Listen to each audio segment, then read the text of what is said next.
I'm probably going to lose a pinky. Eventually, I'm going to lose a pinky.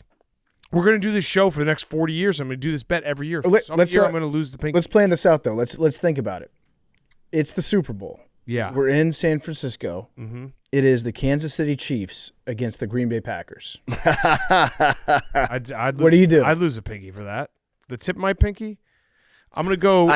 You'd be rooting for the Chiefs at that point. I would definitely be rooting for the Chiefs. I mean, that could happen. On today's Part of My Take, Week 2 in the NFL. We're going to talk every game from Sunday. The Bears suck. The Cowboys and Giants played a thriller. Russell Wilson might be back.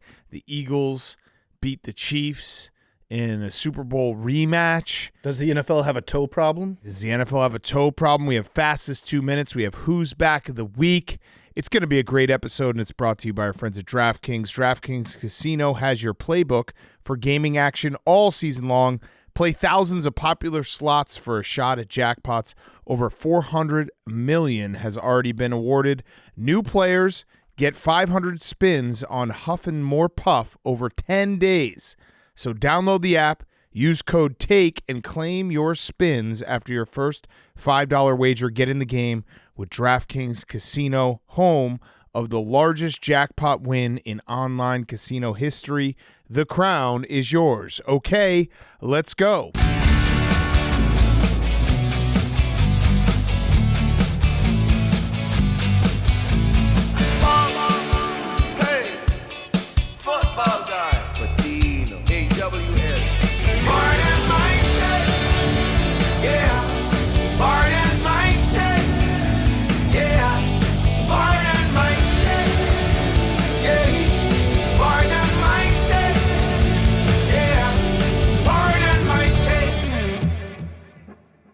Welcome to Part of My Take, presented by DraftKings. Download the app, use code TAKE, and claim your spins after your first $5 wager on the DraftKings Casino. Get in the game with DraftKings Casino, home of the largest jackpot win in online casino history. The crown is yours. Today is Monday, September 15th, week 2. What?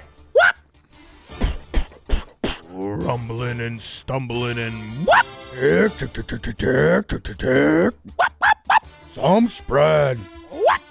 We start in Detroit, where Dan Campbell is looking chunky and thinking soupy, while his friend Bent Johnson is just trying to get his team upright and erect. The Bears look good on their first drive as Rome wasn't built in a day. Odunze scored a notable draft pick from Ryan. Rebuilds weren't done in a day or a year or 4 years. Polls. Everything after that was all Lions as Brock Wright, an Egyptian, scored to make it 21-7, and Amon-Ra St. Brown goes Frazier landed the knockout blow as he scored not once, not twice, but 3 times on the way to a 50-burger. The Bears are farther away from being back than they've ever been. Lions 52, Bears 21. What? In Cincinnati, Joe Burrow went down with an injury, leaving Rex Ryan disgusted. Joe Burrow is ironically Rex Ryan's best move in the bedroom, Boom. I got it, Teach. Very good, Teach. The game money to watch as Jamar Chase Bank and Travis Etienne both found pay dirt in a back-and-forth affair. Baseball Putin showed signs of Russian aggression in a special Jacksonville military experiment, but Liam Ice Cream Cone fell short of the 31 flavors of points he needed as Drake Browning is a certified cover boy, leading the Bengals to a game-winning touchdown drive as time expired. Bengals 31, the Jaguars 27.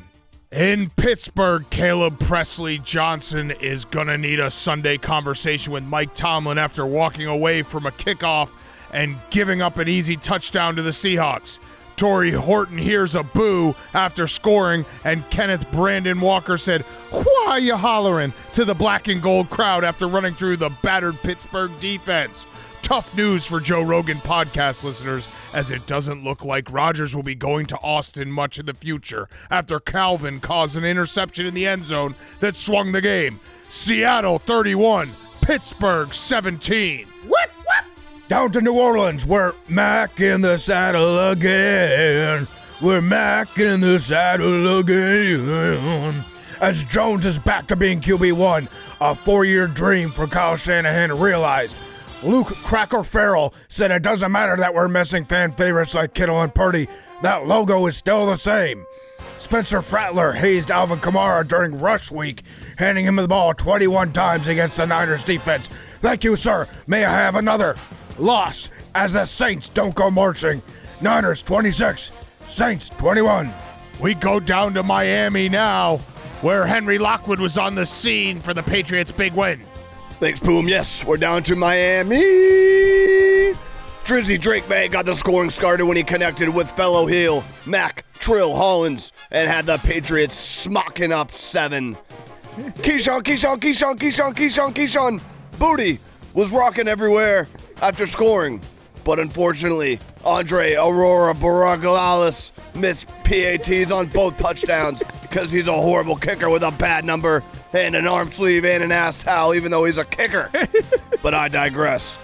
In the third quarter, Malik George Washington crossed the Delaware River and could go all the way. This is a fourth quarter, not a third quarter, for a punt return touchdown to give the Dolphins a fourth quarter lead. On the ensuing kickoff, Antonio Tyrese Gibson said, "Stop trying to catch me, cuh." And he could go all the way. And so could Mike Vrabel to the house to give the lead right back to the Patriots. Dolphins 27, New England 33. That was a very European way to read the score there, Boom. Thanks, Boom. I didn't want to say Patriots twice in a row. All right, we're sticking the AFC East back up to the Meadowlands for memes. In MetLife, Josh Allen is going to feel hungover tomorrow after taking a punch from Michael Roger Clemens, who thought Josh's nose was the ball.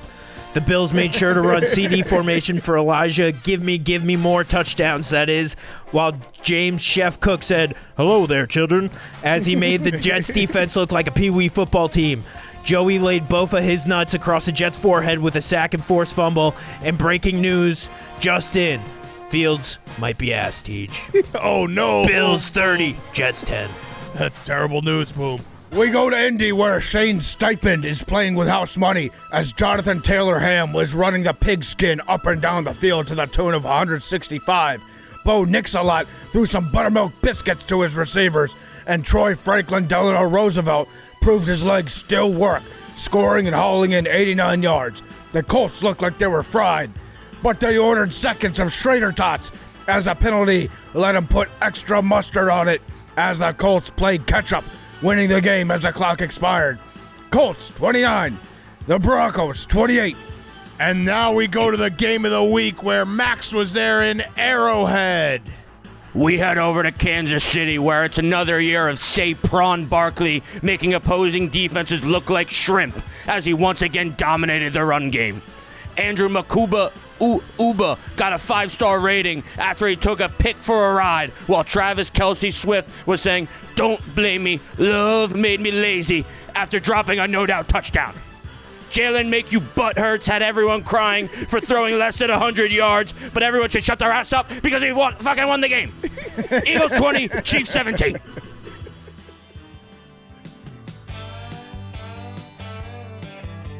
Standing on the corner, Jameis Winston down the shore, such a fine sight to see. Eating dubs like they were Snickers till they ran into a kicker by the name of Brandon Aubrey. Another Dak win. This game was Maction. And all the Giants fans just want Jackson. Cowboys 40.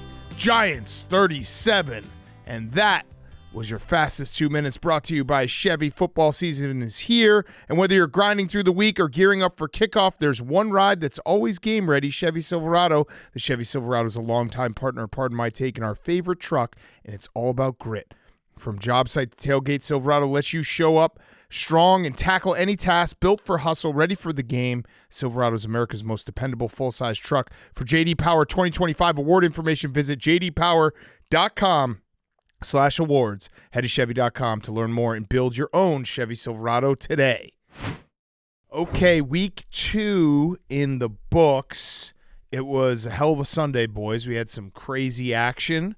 Can't stress enough how much it sucks to do the 9 games early, 3 games late. The NFL just figure it out. Figure it the fuck out. It was just too much chaos going on, and then not tapering us off in a successful way. And also knowing that we've got 2 games Monday night. I know. It's inexcusable. I don't want to complain about football, but it is but it's just a crazy. We have 12 games. Just give them to us correctly. Yeah.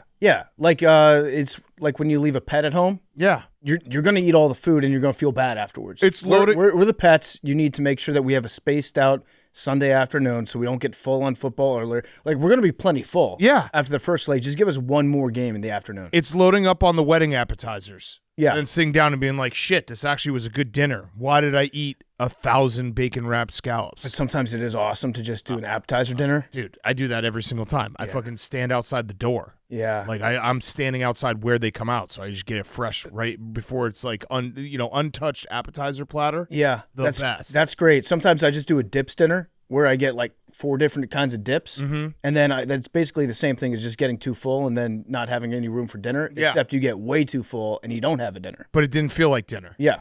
All right. I pretty much skipped. I ate healthy today. We got the Vikings and the Falcons in a field goal fest, which we will update after we do all the games. Doesn't look like the same game as we watched Bills-Ravens Sunday Night Football week 1. Question though, are we falling for the JJ McCarthy trap again? Because I think that he might have Tebow adjacent qualities about him. I don't think he's like as bad as Tebow was. Obviously, he's good at times, but this is kind of what JJ does. He gets everybody saying that he sucks, and then he starts playing really good. And he's also got his defense playing bend don't break perfectly. That's all JJ. Yep, that's JJ that's McCarthy. JJ. That's leadership. Yeah. All right, let's get into it. Let's start with let's rip off the Band-Aid. Lions 52, Bears 21. I want to start with the Lions because I don't want to just not mention how good the Lions looked because they looked so fucking good. They were everything that we thought week 1. Oh no, they're going to have problems. Their offensive line, their new coordinator, basically erased. Jared Goff played perfect football. He was 23 for 28, 5 touchdown passes. I don't think he got sacked once. The Lions had 511 yards. 52 points on 58 plays. 52 points on 58 plays. They almost scored a point a play. It's crazy. It's insane.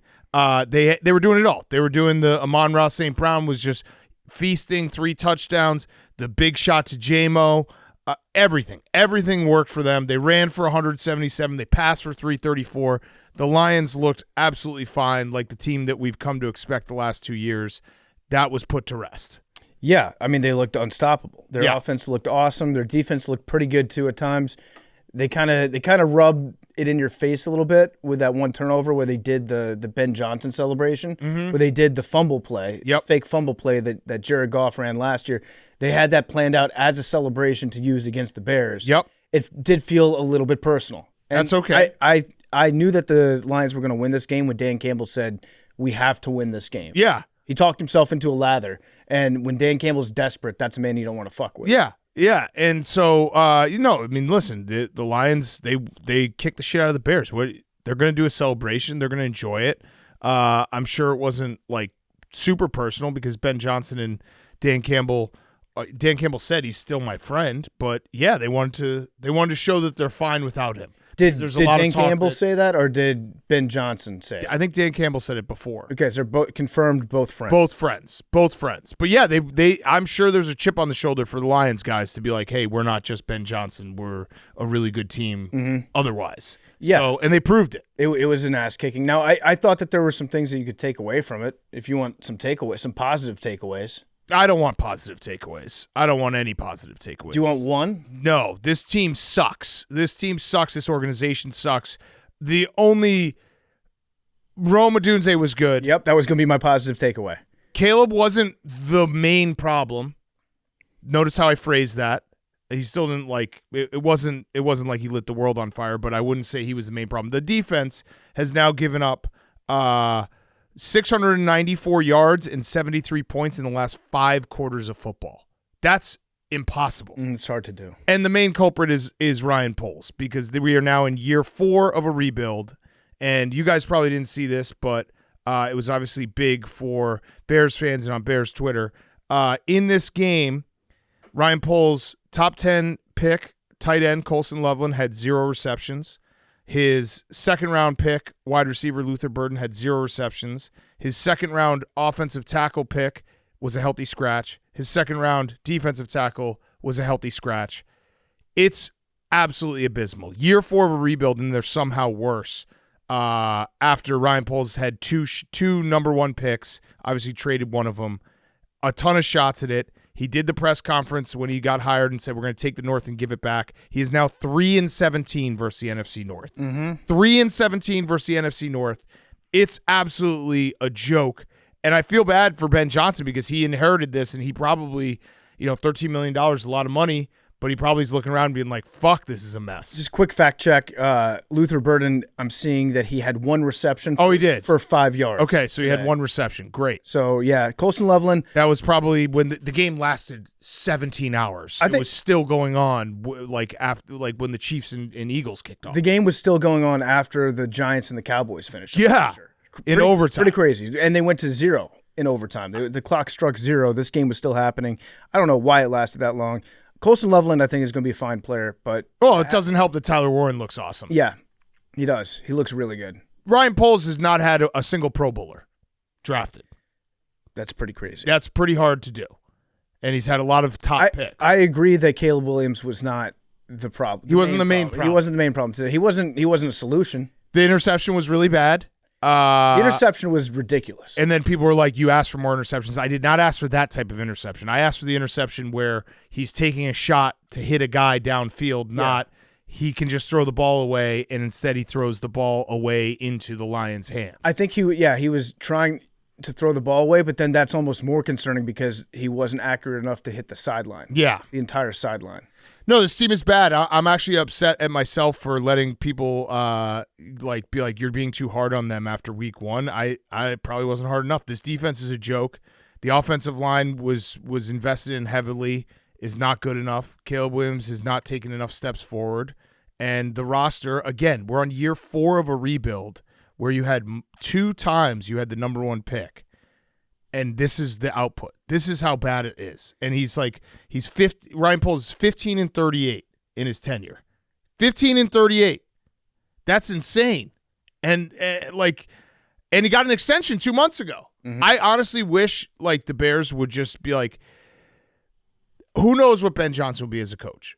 But I would be totally down with them to be like, hey, Ryan Poles, you're gone. Ben Johnson, this is your roster. Trade anyone you want. Trade some of these guys before the trade deadline this year. Get as many picks as possible, and I guess just do a rebuild again. And just build the team in your image, in your mold.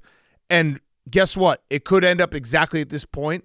But the fact that we're at this point after 4 years of rebuilding is an absolute joke. I was wondering about that when they announced the Ryan Poles extension. What did he do that made them say, yeah, this is our guy, he's done a great job? Because ultimately you have to be judged based on if your football team is good at playing football. Can I tell you what I honestly think what happened was? I think that just the fact that he was able to negotiate an extension makes him a genius negotiator. That's a good point. I was going to say it's very meta, but him convincing George McCaskey to give him more money, he was like, holy shit, this guy's good. I was going to say record's not there. The fact that he signed Ben Johnson. Yeah. A coach that you think is going to be good, that was good enough for them to say, okay, we got the guy that we didn't think that we were going to get.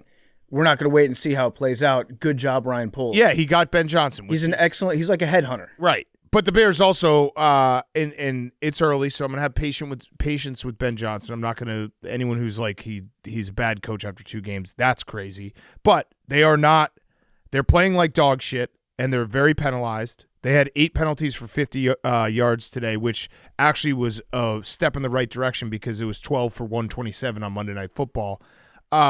And I like Ryan Poles as a guy, but this is just, how can you look at this record and this roster and have this many guys that you drafted in the first 3 rounds not contributing?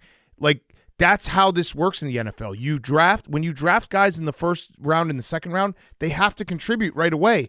Otherwise, what are you doing? It is crazy to think that on Thanksgiving last year, this game was way more competitive. Yeah. And the Bears should have won that game. And this game had I think it's rotten to the core in a way because this game had a very similar vibe of the after the Hail Mary last year where the team quit. It felt like the team kind of quit after halftime when The refs kind of fucked up that spotting of the ball. Obviously, it didn't matter. The Lions were going to win this game 100 times out of 100 today. But then they score with like 3 seconds left. It felt like the team quit. And so what's the fix for that? Like, you got to just you're at the end of a rebuild, and now you have to clean it out again because it just doesn't feel like they have fight. Yeah, the other thing I could say would be a positive takeaway. DeAndre Swift did not look bad when he was running the ball. No, yeah, he ran hard. He ran hard. Well. And then, yeah, at the end of the first half, I was confused by that because it seemed like their explanation. They let the Giants run a play. So what happened the Lions, was the Lions. Jared Goff hit Tesla down the sideline for another one-handed catch from the rookie that now has the 2 craziest first catches of all time in NFL history because he had that one-hander last week for a touchdown. So he catches it with one hand. Then the Lions ran a play where they spiked it with what looked to be like half second left on the clock. Yeah. So they could kick a field goal. Then the refs went back and reviewed the play before the spike and said, yeah, the clock operator screwed it up, so we're going to do a 10-second runoff. You still have 6 seconds left. Yeah. I don't understand that because after you run the play where you spike it, they screwed it up. The ref screwed up the spotting. He didn't realize that he was down in bounds. Yeah.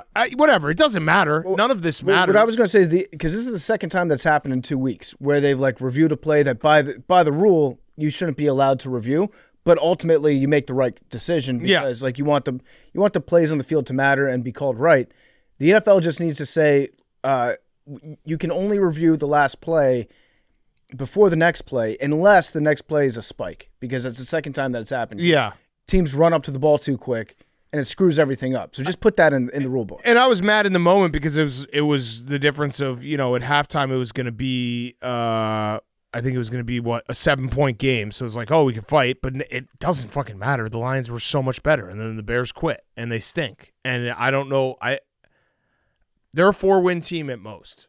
I don't know what. I'm happy I didn't get. I'm happy that every time you guys prodded me trying to get more than 6 out of 10, I didn't go up from that because I looked through their schedule earlier. I mean, who are they going to beat? Okay, I'll give you some wins. Cowboys at home. The Cowboys offense is awesome. The Cowboys offense is awesome. The Cowboys, if the Bears play, can I read this stat for you again? In the last 5 quarters, the Bears have given up 694 yards and 73 points. Okay, it's not good. The Cowboys offense is going to light us up. Saints at home. Maybe. Saints fight. The Saints actually fight where the Bears don't. At the Bengals. Commanders' revenge game. Jake Browning is fine. Home against the Giants. Giants, probably Jackson Dart will be awesome by then. Browns at home. Maybe, but that might be Dylan Gabriel. Deshaun might come back. And okay. Nothing on Packers at home. No, they haven't beaten you at home this year. Nothing on this list makes you think like, oh, they could. I mean, they're not a good team right now. Hopefully, Ben Johnson, gets things going in the right direction, and maybe Caleb. Like I said, he wasn't the major problem today. I know he's the easy scapegoat, and he had some nice throws, and he did have the sacks and the interception, but he had a couple where he let it rip. Hopefully, he gets better and better. And then maybe they can start playing some competent football. But the defense is a joke, and it's crazy. The amount of resources, like the amount of like money that's been spent and the draft capital and everything to have this type of output is a fucking joke. I forgot that you had the number 1 pick overall twice. I forgot about that. And they basically got rid of everyone and like cleared the whole balance book and had nothing but cap space. Mm-hmm. It's a joke. So what are you going to do? They suck. And until they start to show that they don't suck, I'm going to keep saying they suck. Well, also, they did have the number 1 pick twice, but they also traded the number 1 pick one of those times for a pick that ended up being the future number 1 pick. And more picks. So they turned the number 1 overall pick into the next number 1 overall pick. Yeah. No Pro Bowlers. No Pro Bowlers. Yeah. No Pro Bowlers selected by Ryan Poles through 4 years. That's kind of hard to do, especially considering how many guys just make the Pro Bowl because people sit out. Yeah. Like Ryan Pace was way better. The guy who preceded him, and he put the Bears in a bad spot, but he was way better of a GM through 4 years. It's crazy. So it's dark times. It's kind of weird because the Bears are still in there. This was a rebuilding year, no matter what, because you have Ben Johnson as a first-year head coach. Caleb being on a second year makes it tough to call it a rebuilding year because this is the step forward year. It's the 4th year of a rebuild. You can't do rebuilding forever. Like, you eventually have to be like, hey, you've made all these picks. You've created this roster. There has to be some accountability. It has to start showing up on the field. Like, I didn't expect the Bears to be a playoff team this year, but it had to be a step forward because you can't just say every year's a rebuilding year. They've been It's rebuilding been 4 years. that Chicago highway for the last 4 years. But you know what I'm saying? Like, you can't just say rebuilding year every year, even though they've had all these picks and all these resources. How long is his contract for? Who knows? I don't think they announced, like, 5 years probably. So now this would be a real test if George McCaskey can stop, reffing youth soccer and maybe be like, hey, we should just eat this contract and let Ben Johnson run the team. And again, that might end up bad too, but at least the alternative is to just keep doing the bad thing that's been bad for 4 years, or maybe try something new. Maybe just have the owner be the GM like Jerry Jones. Man, he doesn't know football. That's the problem. So yeah, it's a disaster. And Lions are good. So credit to the Lions. They look like they're going to be just fine. And you could tell by, like, in the locker room, this was a meaningful win for them and, like, the chip on the shoulder. And it also, by the transitive property, the Packers might be really, really fucking good. They could be. Yeah. I think that the NFL is just so much week to week. Packers are really good. We know that. They're a very good team. But I think the Lions weren't as bad as they looked week 1. No, of course they're not. The Bears are as bad as they look today. And Jared Goff is always scoring 50 points. Yeah. It's just like in his DNA. Yeah. The guy is really good at playing quarterback. Put respect on Jared Goff's name. I agree. Yeah, he played perfect quarterbacking today. Like, perfect. And he was just seeing everything. Amon-Ra is an absolute monster. Like, every single time he was across the middle, he would catch and just, an extra 20 yards. Did Jared apologize to you? No, I texted him. I just said at least my friend can benefit from the dumpster fire of this organization. He hasn't hit me back yet. I only texted him like 20 minutes ago. So we'll see. I'm sure he will. He'll be like, it's not that bad, but it is. It's pretty bad. Yeah. All right. Next one. Really great game. Bengals 31, Jaguars 27. It's a great game. Big story, though. Joe Burrow, toe injury, out for possibly maybe the rest of the season. So, yeah, turf toe is one of the injuries that they should rebrand. They got a bad marketing team for turf toe because turf toe, like, just cut your foot off. It's really like a bottom of the foot injury, and if your toe's fucked up, like they say that Joe Burrow's toe might be fucked up, he might be done for the entire year. Yeah. Which sucks for Bengals fans. It also is just another reminder that, remember when Joe Burrow gave the speech about the window's always open? This is what happens. It's every year in the NFL is so fleeting and so random, and it sucks a lot for Joe Burrow. I hope he's able to figure out a way to still play this year. But I think what I saw 3 months possibly. Dr. Dan told me that it might need surgery because it's grade 3. They said that he's going to consider surgery. So it's bad. Grade 3 would mean that it was like completely torn. Yeah. Which means, yes, surgery. And then I saw another doctor online saying this is season ending. It's not really 3 months. 3 months is like the most optimistic time frame. So that sucks for Bengals fans. Joe Burrow is so fun to watch. He played so good last year. I was looking forward to seeing him play again this year with maybe a better defense and seeing what they could do. That sucks. It turns out you got a decent backup, I think. I think Jake Browning is okay.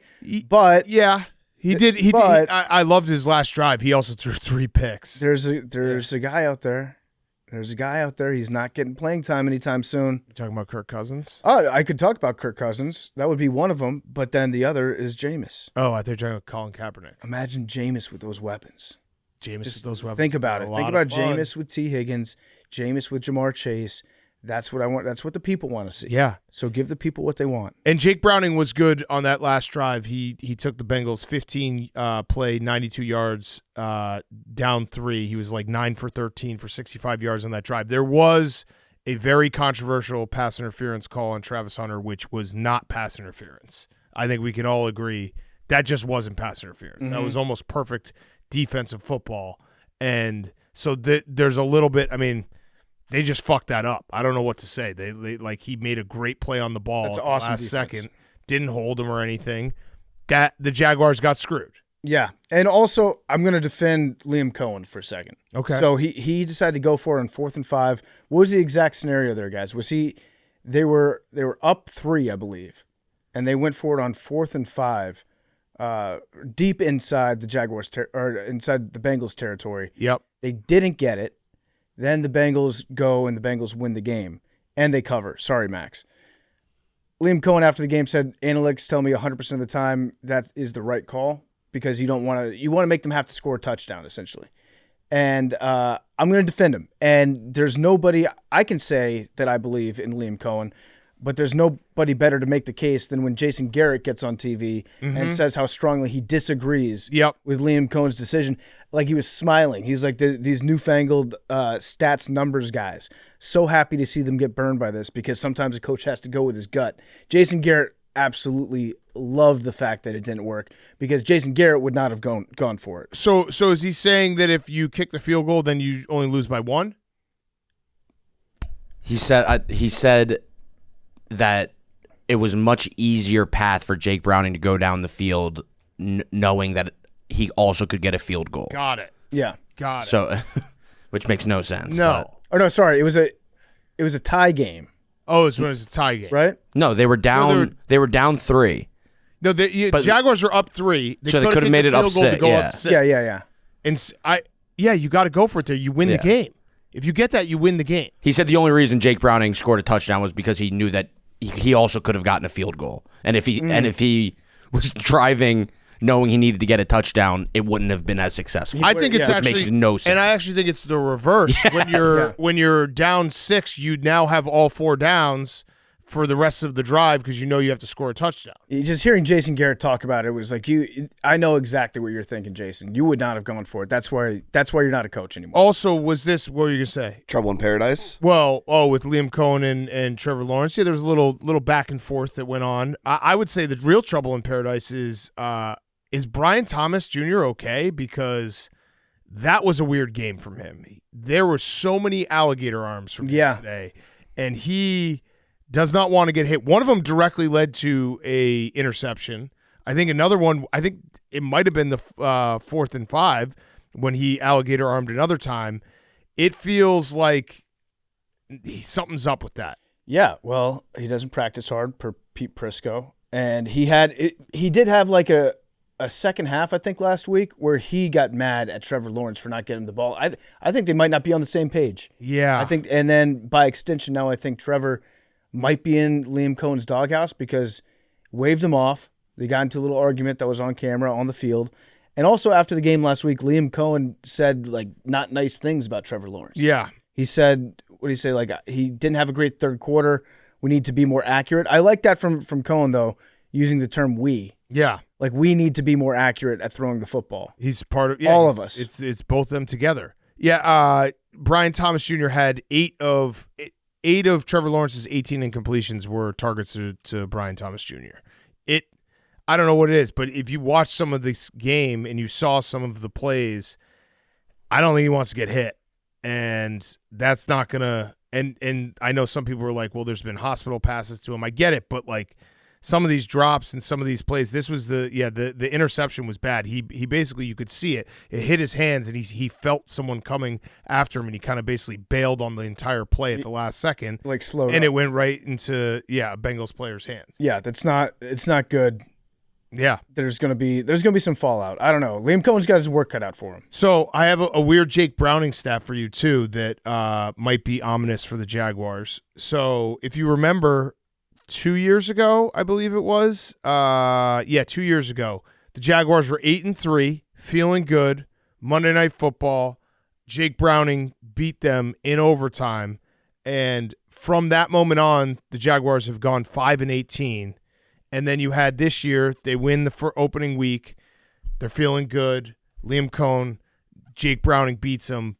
The Jaguars might be in a free fall again just because of Jake Browning. Because of Browning. Yeah. He basically started the last free fall. Remember that game for many, many reasons. Yeah. Including some of the camera angles that they used for that one. The Bengals, however, they're 2-0. That's the first time since 2018 that they've been 2-0.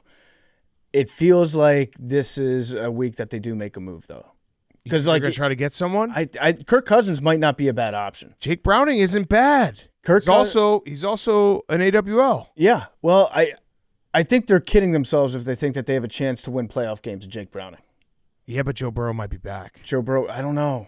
He's getting a second opinion. He could be bad. He needs to go to a really shitty doctor to get the second opinion. They also have a really hard schedule coming up. They play at the Vikings, at the Broncos, Lions, Packers. I think they're going to. That's tough. I think they're going to try to make a move. Jameis would be so much fun. By the way, shout out Jamar Chase. He is just the best.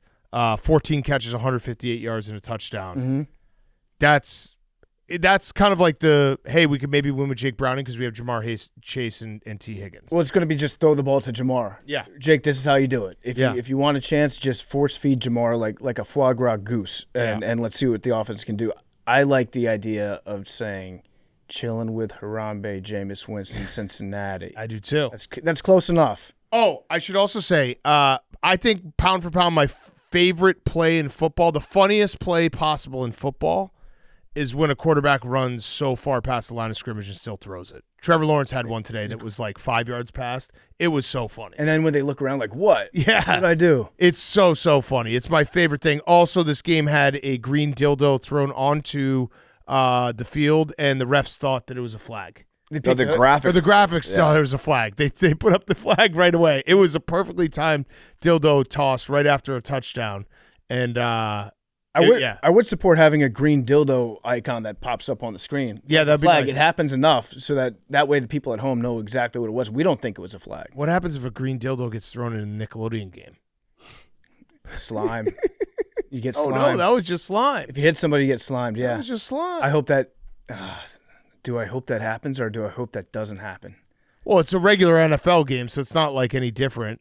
They probably would just ignore it. Yeah, they probably will have a protocol. They probably will have a situation. It's probably on like a 3-second delay. Yeah. Just in case something weird, like if there's a fight, what are they going to do in the Nickelodeon game? Yeah. If the green dildo, they go to fight protocol. They got to make sure they have something to talk about. Yeah. SpongeBob comes and picks it up. Yeah. With a stinky bubble.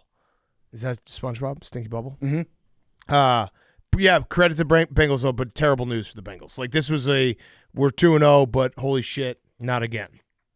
Because it sucks. 2 times in the last 3 years that Joe Burrow's going to miss a significant amount of time. Yeah, it's a bummer.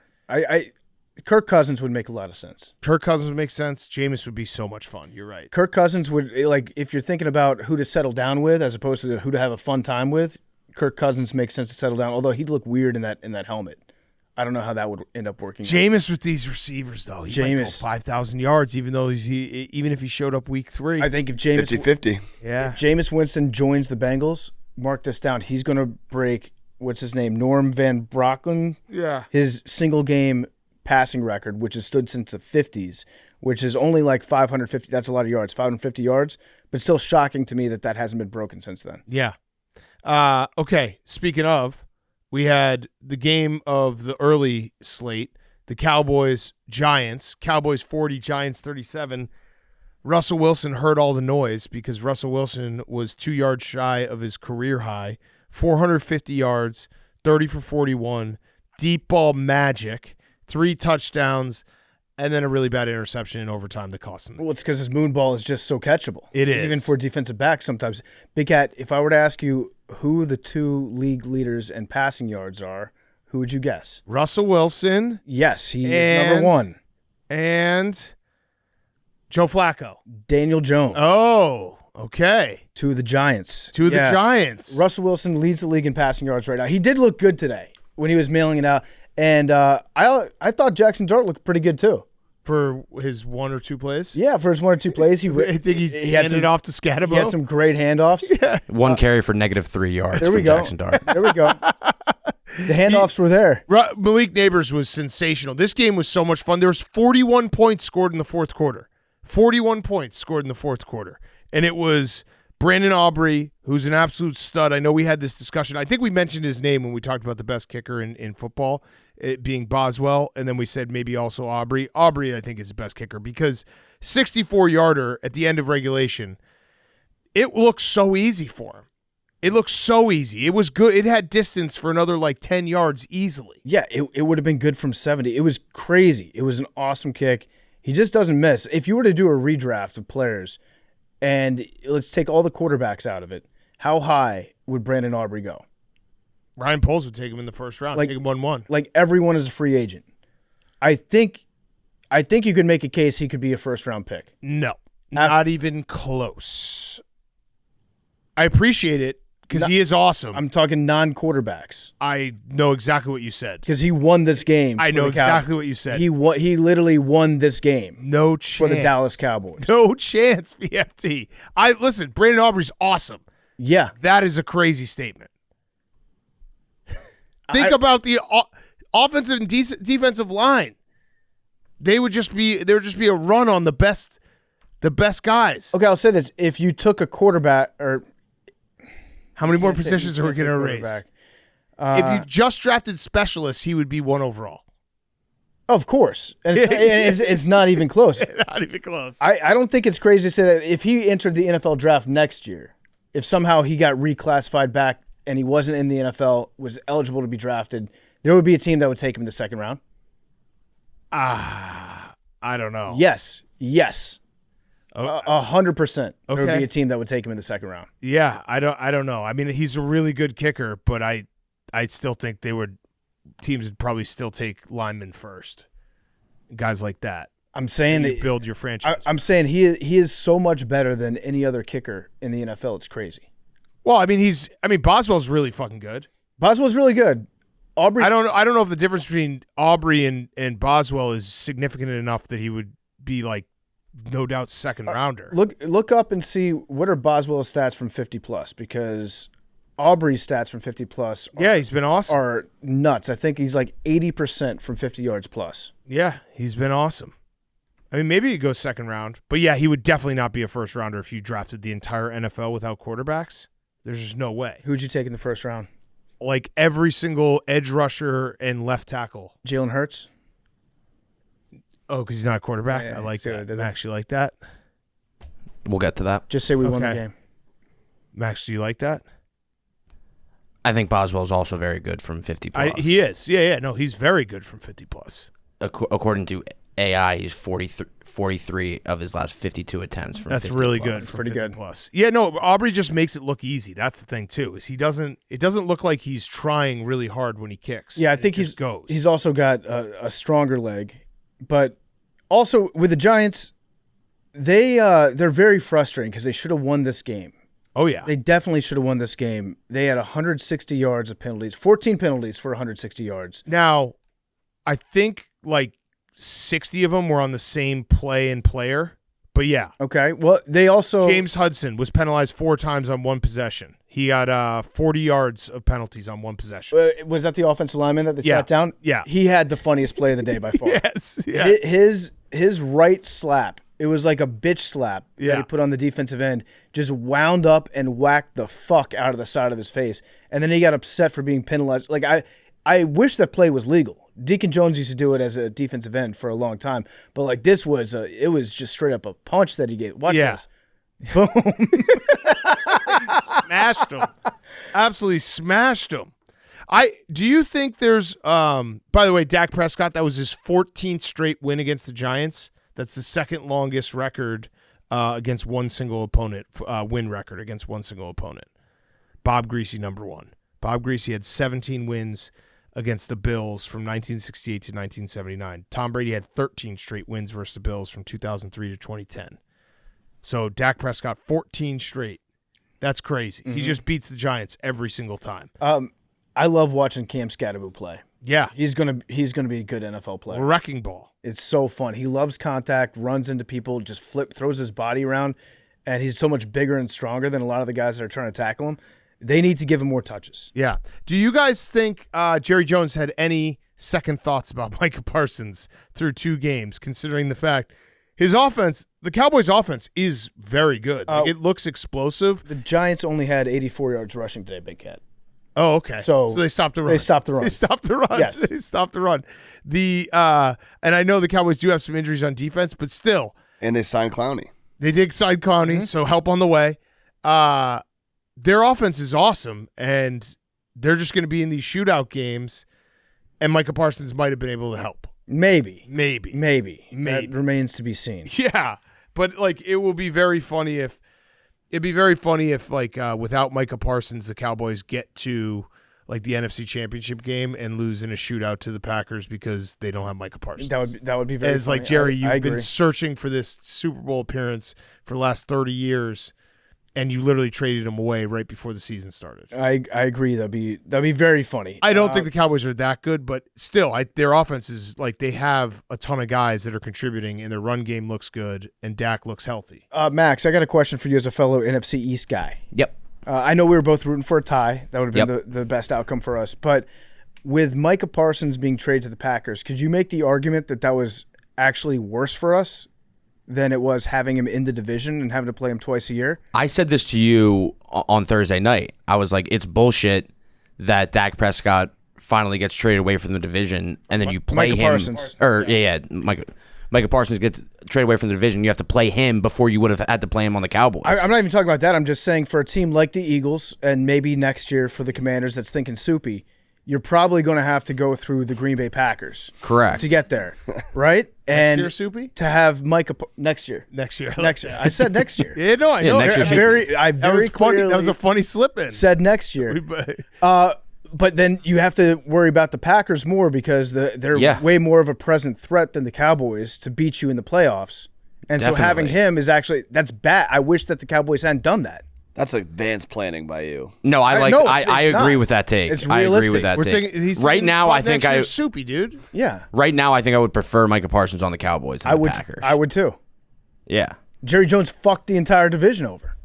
Yeah. That's probably why he did it. The conference, you mean? Well, the division. Oh, the division, but the conference especially. But especially the. Well, no, the division he helped you. The division he helped you. The conference he hurt you. He really fucked over the NFC North. He fucked over everyone. Yeah, Jerry Jones fucked everything up. He should have just sent him to the AFC. That's bullshit. I agree. Yeah. You almost went to the Jets. Yeah. Did you see that report, Memes? Yeah, it would have been a shit trade for the Jets, but They wanted Quinnen Williams. Quinnen Williams and 2 first-round picks. So they would. So if the Jets traded that, the Cowboys would be picking top 5. Yeah, and the Jets said no. Jets said no. I'd say we don't have the facilities for that. I'd say good job to the Jets. Yeah, They don't have the facilities. Don't have facilities. Last thing, Brandon Aubrey was the Dak Prescott. Did you see? He said that he's like a closer and he needs a walkout song, which would be sick. Yeah. A kicker having a walkout song would be awesome. What should Aubrey have? I don't know. Kendrick?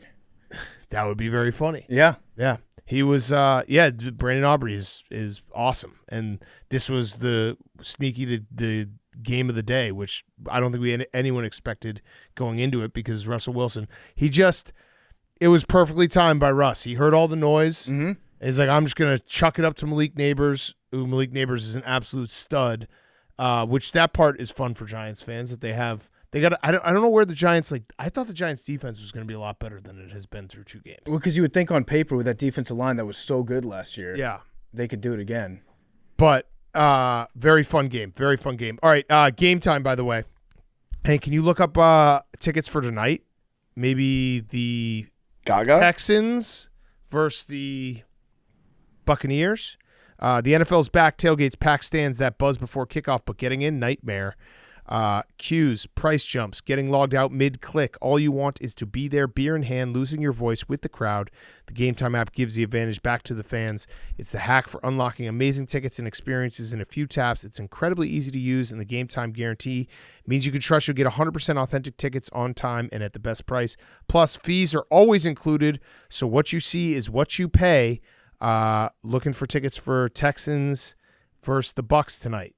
Yeah, Texans, Bucks, NRG. You can get in for cheap. $59 I'm seeing right now on the Game Time app. Okay, Monday night, the first of the doubleheader. So take the guesswork out of buying NFL tickets with Game Time. Download the Game Time app, create an account, use code PMT for $20 off your first purchase. Terms apply. Again, create an account, redeem code PMT for $20 off. Swipe, tap, ticket. Download the Game Time app today. All right, 49ers 26, Saints 21. We told you on Friday this is going to be Kyle Shanahan getting to prove that Mac Jones was always the guy. It started kind of rough for Mac Jones. He had a couple really bad passes to start, and then he did well. He had 3 touchdowns. He ran the offense well. Maybe Mac Jones is the guy, and Kyle Shanahan was correct. So I thought that this game was more competitive, and this is twice that the Saints have done this to me, where they've played teams tough, They are a tough team. I think that's probably on me for going into the season just thinking that the Saints were going to give up on playing football and not really be competitive at all. Mm-hmm. Turns out that's very hard to do when you have professional football players on your team. So I've been pleasantly surprised with how the Saints have been playing and at least making interesting games for everybody. But yeah, Mac Jones looked pretty good. Christian McCaffrey looked okay. The Luke Farrell guy that they got at tight end, he does a great job being like the margarine to George Kittle's butter. Yep. It's like, yeah, I wish I had Kittle, but this guy, I guess he'll do. Yeah, if you're like walking in an airport on an NFL Sunday and you see a TV 100 feet away and you see Luke Farrell scoring a touchdown, you can maybe convince yourself that was Kittle. If you're drunk enough, you think that that's Kittle. Yeah. Which everybody in New Orleans was. Yeah. Yeah, no, the Saints, like, they fight. They're fighting for Kellen Moore. Like, this is a team, they had the ball down 5 with a couple minutes left trying to score. They ran out of time and didn't convert a 4th down, but they fight. What do you guys think was going through Kyle Shanahan's head when Eddie Pinheiro missed his first PAT? I hate kickers. Like, fuck every kicker. He then ended up making the rest of his PATs and 2 field goals, so good move because that would have definitely been at least one Jake Moody miss in a very tight game. Mm-hmm. But it was very funny that the very first PAT he missed. Credit to Kyle Shanahan for sending Matt onto the field to attempt field goals after that missed extra point. Yes. Because he just might have been done with kickers for forever. At that point. Yeah. Kyle he's probably relieved. They're gonna win a game or two because they have a competent kicker, as opposed to Moody, who was just stinking it up. And so, my condolences, Big Cat. Listen, that's Ryan Poles' move. Yeah, Ryan Poles. He's like, hey, we got a 3rd-round draft pick or whatever Moody was, which is way too high. Now we have a 3rd-round draft pick kicker and a 4th-round draft pick punter. Pretty good. Wow, it's basically like you're the GM. Yeah, which is not what you want. Not what you want. But yeah, I'm impressed with the Saints at least fighting. I know that sounds like loser talk, but like Spencer Rattler. He's okay. He's running the offense in an okay way. He played pretty good today, and it's like they're not a very good team. They're in a weird like middle phase as a franchise, and they're at least fighting early on in the football season. I think he's a very, very serviceable bridge quarterback. Yeah, he's like a good guy to put. He's not going to like ruin the confidence of any of your other players while he's the starter for a single season. As long as he doesn't get Chris Olave hurt. That's true. Yeah, which he didn't today. Yeah, he did not. And the 49ers might be back because 2-0 start after last year's debacle, and they're 2-0 and they've already gotten like a ton of injuries that most seem like guys will come back. So credit to 49ers. Got to feel good starting 2-0. They got to play the Cardinals next week, but who have problems of their own, which we'll get to. I feel like Shanahan likes to put some like just a little bit of fear into the NFL fan bases out there by just saying, hey, Christian McCaffrey, he was limping around. We're going to hold him out of practice today. Yeah. Just to make us all nervous. Just make fantasy people – it's actually kind of smart by Kyle Shanahan. It's like he can shine a light on how ridiculous we all act as like sports bettors and fantasy football players by just saying Christian McCaffrey didn't go through all practice and watching a bunch of grown men freak out online. Yeah. He pulls a mirror up to our idiocy. I think Kyle Shanahan just hates nerds because he hates kickers and he hates people that play fantasy football. And he is a nerd a little bit. And he is a little bit hates of a nerd. himself. Yeah, self-loathing nerd. Yeah. Yeah. Zach, did you have anything on this game? I like, by the way, Zach and Memes just sitting here, just the two of them. They don't hate each other. This game scored a lot more points than I thought was going to be scored. It was fun to watch. Nice. Yeah, so that's the thing is I just wanted to get you involved a little bit there, Zach, because I realized with the Bucs playing Monday Night Football, there's a chance you might not talk till who's back. That's completely understandable. I felt a little bad looking over there, being like, he's just going to sit here and listen to us podcast for 2 hours. I bet the under on every single early game today. Oh no, that was a mistake. That was a bad mistake. That was what happened last week. That was what happened this week. Yes. Well, here's what I thought when I went to bed last night. I was thinking to myself, all right, the unders just absolutely killed last week. Now everyone's going to think that the overs are going to hit because the opposite's going to happen. So I'm going to fade the people that are fading the trend. You checkmated yourself. I checkmated myself. Yeah. And lost a lot of money. That's brutal. On taking every single under this morning. Yeah, that's brutal. Yeah. This one actually hit, though. Here we go. Next one. The one that hit. Yep. Bills 30, Jets 10. Yep. What? Was that look? You said the overhit? No, the under. The under. Yeah, It's the only under. Yeah, the under. This is a big winner. It was for the me. only under in the morning. This game. was my under of the week. Yeah. And it hit. Bills 30, Jets 10. 1-0. No hangover for the Bills. They didn't even play like great. Josh Allen wasn't Superman Josh Allen. That James Cook run was incredible. It was an amazing run. Although Josh was kind of Superman. He got hit in the face, maybe broke his nose. Yeah. And was bleeding everywhere. Looked like he was excited to meet Josh Allen. Yep. On MVP night. Yeah, he knows beers. We know that. And then that was a play where he had the ball I think it was a couple plays after he got taken out with the broken nose, the bloody nose. And he had a play where he ran down the sidelines and thought about trying to jump over two people. Yep. And he didn't press all the buttons.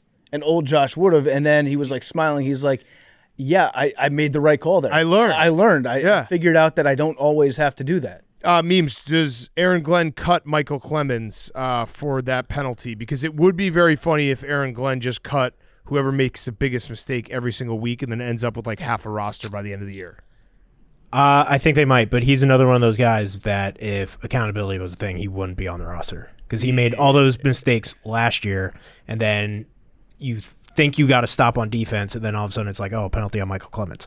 Now it did look like a flop on Josh Allen. Mm-hmm. His nose got battered. No, on the unnecessary roughness. Oh, on the other play. To start the game. Yeah. But he did punch Josh Allen in the face. Yeah, because the unnecessary roughness, that was a 3rd and 17.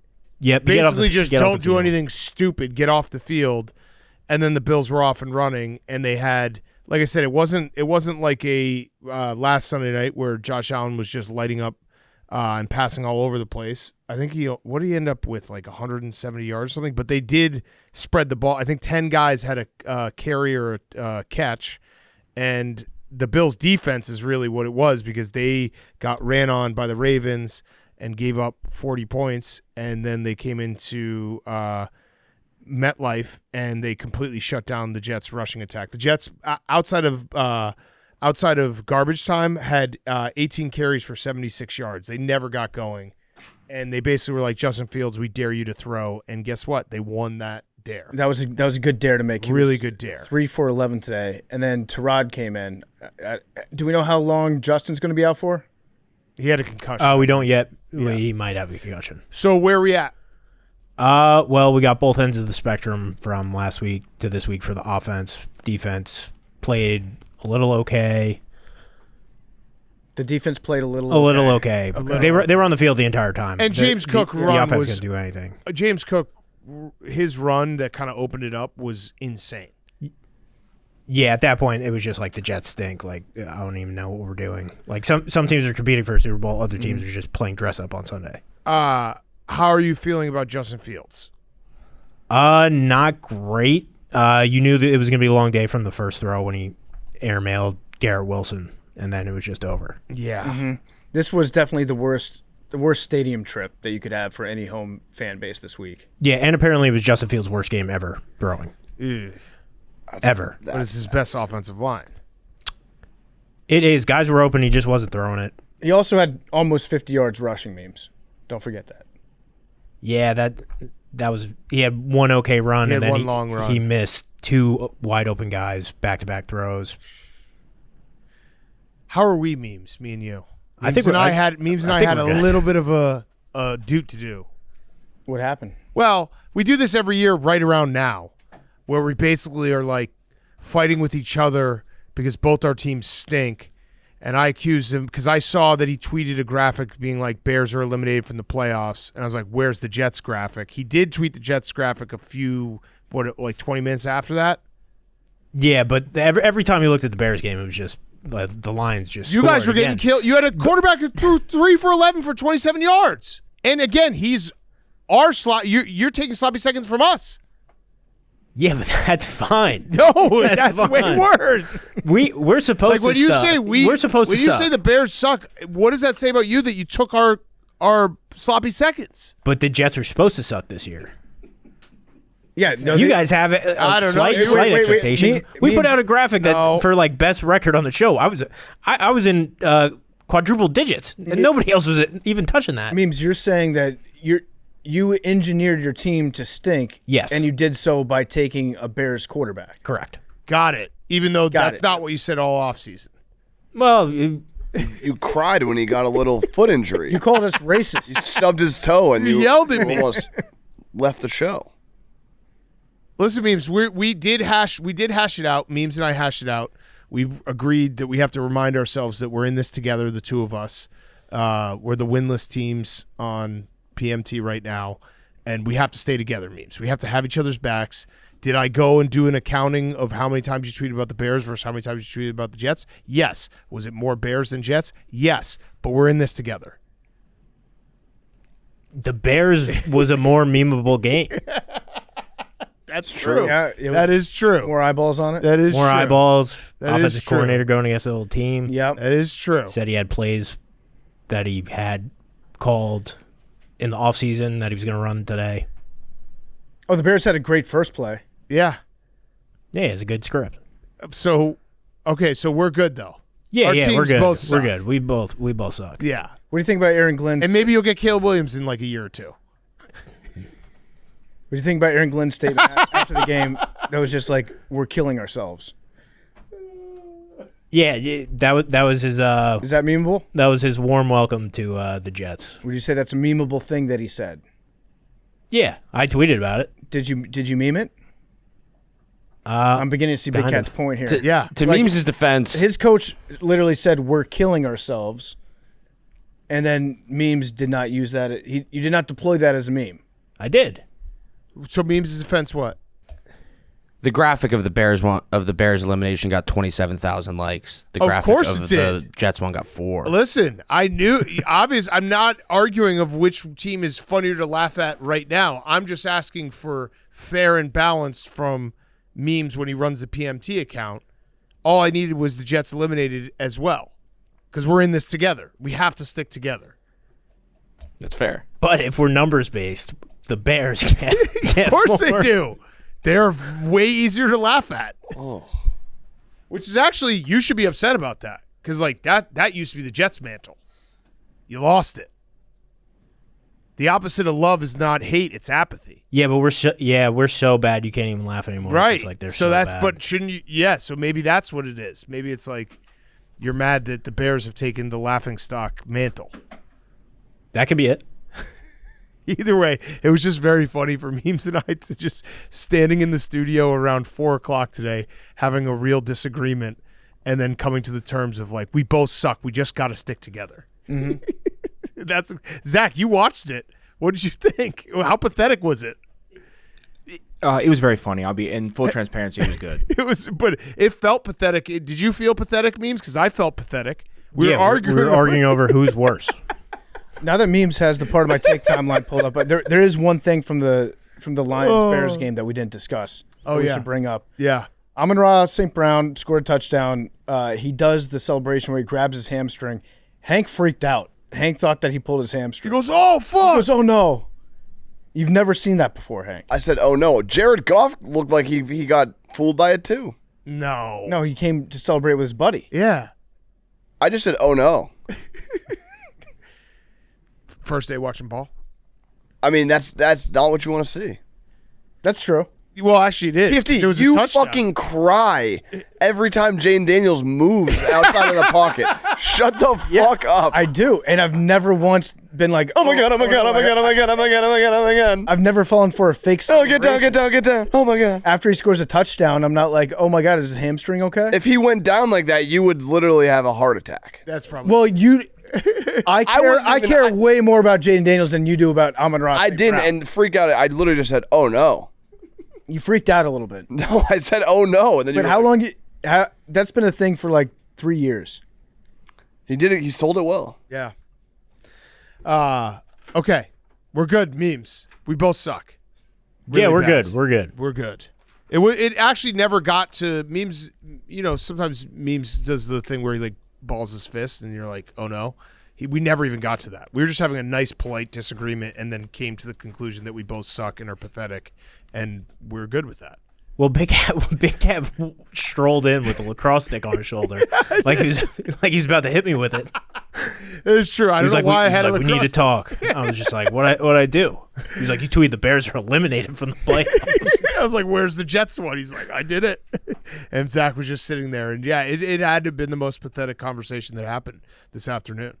Easily. I was just aware there was going to be that much division week 2. I was like, well, this is week 2. Like, week 14 is going to be. No, because this is exactly when Memes and I do it every year. It's right around now. I think it's a little early. You think it's early? I think we both suck. Bears were good last year. The Jets were decent we to were. start. Oh, yeah. To start. Jets were decent to start. Yeah. I think week 5 or 6. Whenever the Pats beat the Jets. It's usually, you're right. It's a little bit later, but this year, I think this is the appropriate time for it. Yeah, it's right around that time. Yeah, it's right. It needed to be said. We needed to have the conversation. We'll be good for the rest of the season. Just being like, we both suck. Yeah. I will say the last thing on the Jets, like Sean Payton lost 70-20 to the Dolphins his first year. Like, there's those positives. You need a year to set the culture for your team. You have to flush the turds. You have to get rid of every single negative player out of the building. You got to get your guys in. It's unfortunate. You're going to suck for a while.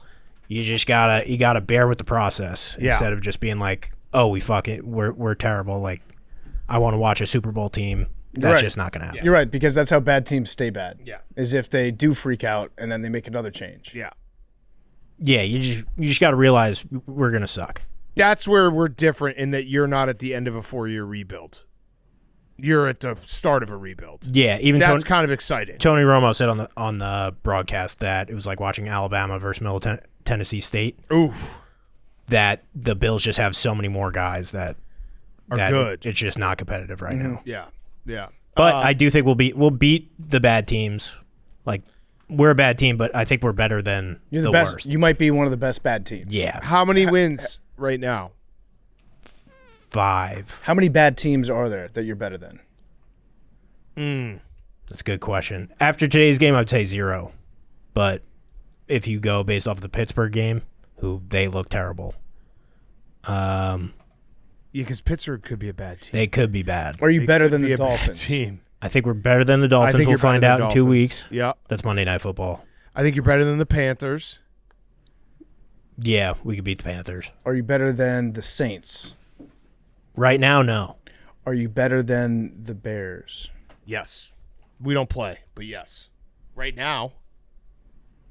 Power rank. Although we kind of played the same week 1, week 2.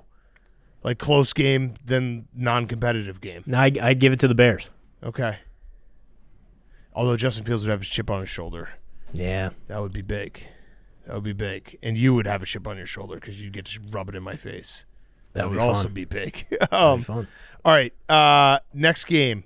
Seahawks 31, Steelers 17. Yeah, the Steelers might be bad. So this game did change on 2 plays. One was the pick in the end zone to where Calvin Austin, I think, ran the wrong route, basically hit the ball, tip drill. It was a pass to Freiermuth. Yep. Calvin Austin reached out, deflected it up, interception. He's like, I got this. Yep. And then the other one was one of the dumbest plays ever. It was Caleb Johnson walking away from a ball that landed in the landing zone, and then the Seahawks jumping on it in the end zone and scoring a touchdown. That was basically the game right there. Mm-hmm.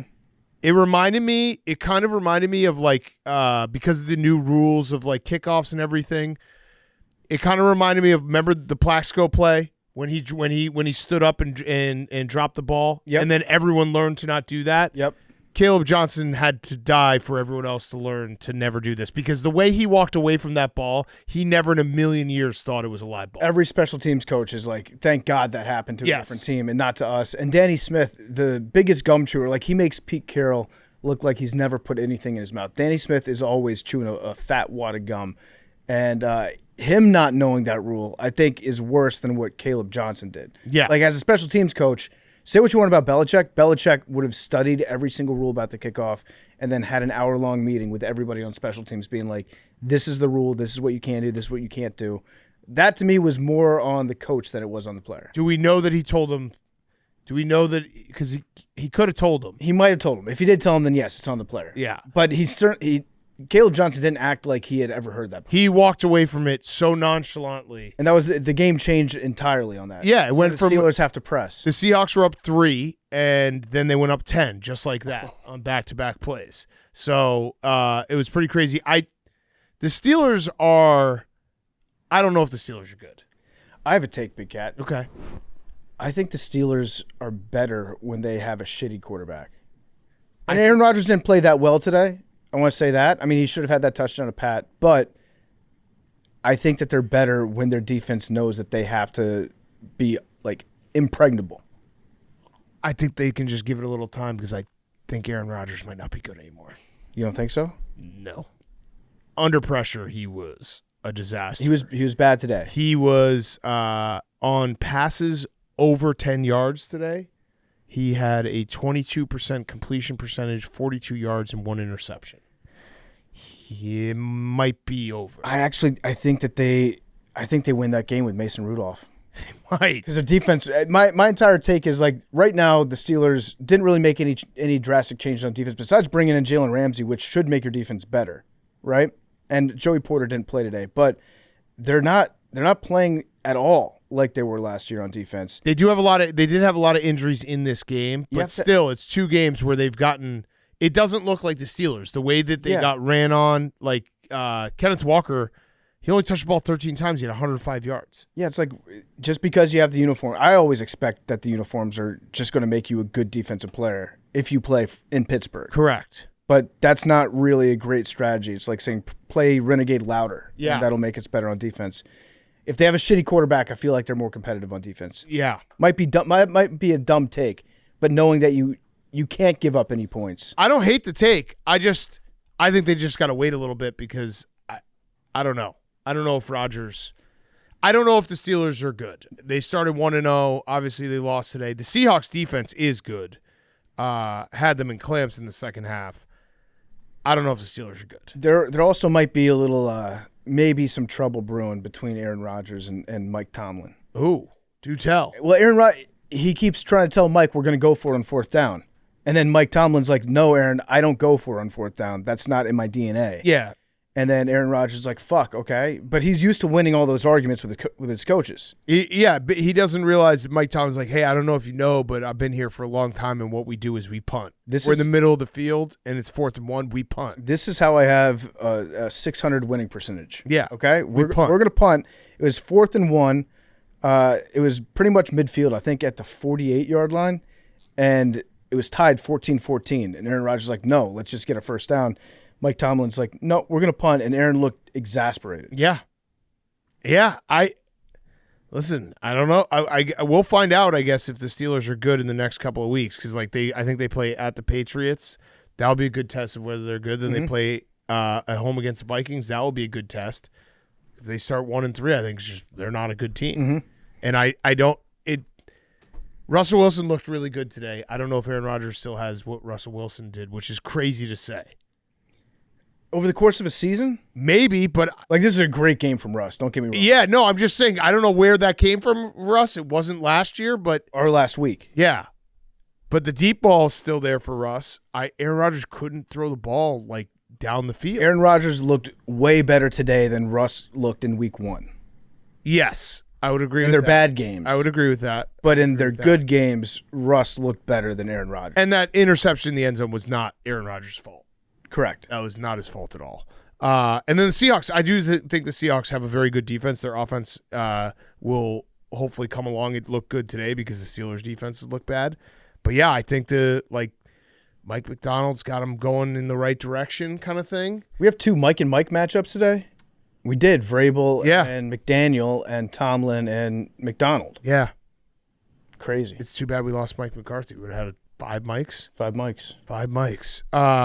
Yeah, the Seahawks are going to be one of those teams that I feel like if they're going to be there. Like they play a good style of football. Even that week 1 game where they couldn't do anything offensively, they stayed in it by playing good defense. And Cooper Kupp's still alive. Cooper Kupp's still alive. Yep, still alive. Oh, that's my computer making noise. Hank, speaking of Mike's, the other Mike matchup: Patriots 33, Dolphins 27. How are you feeling? Gotta win. Gotta win. Wasn't pretty.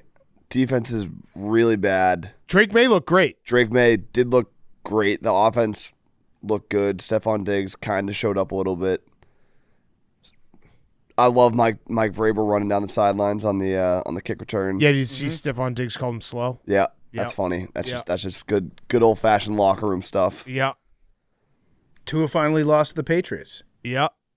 But their defense looked bad. Like the Dolphins, I don't think are good, and it was an absolute grind to win that game. Yeah, you needed the game was not like super appealing to watch, and then it kind of all hell broke loose with the punt return, then kick return right back, which was pretty sick.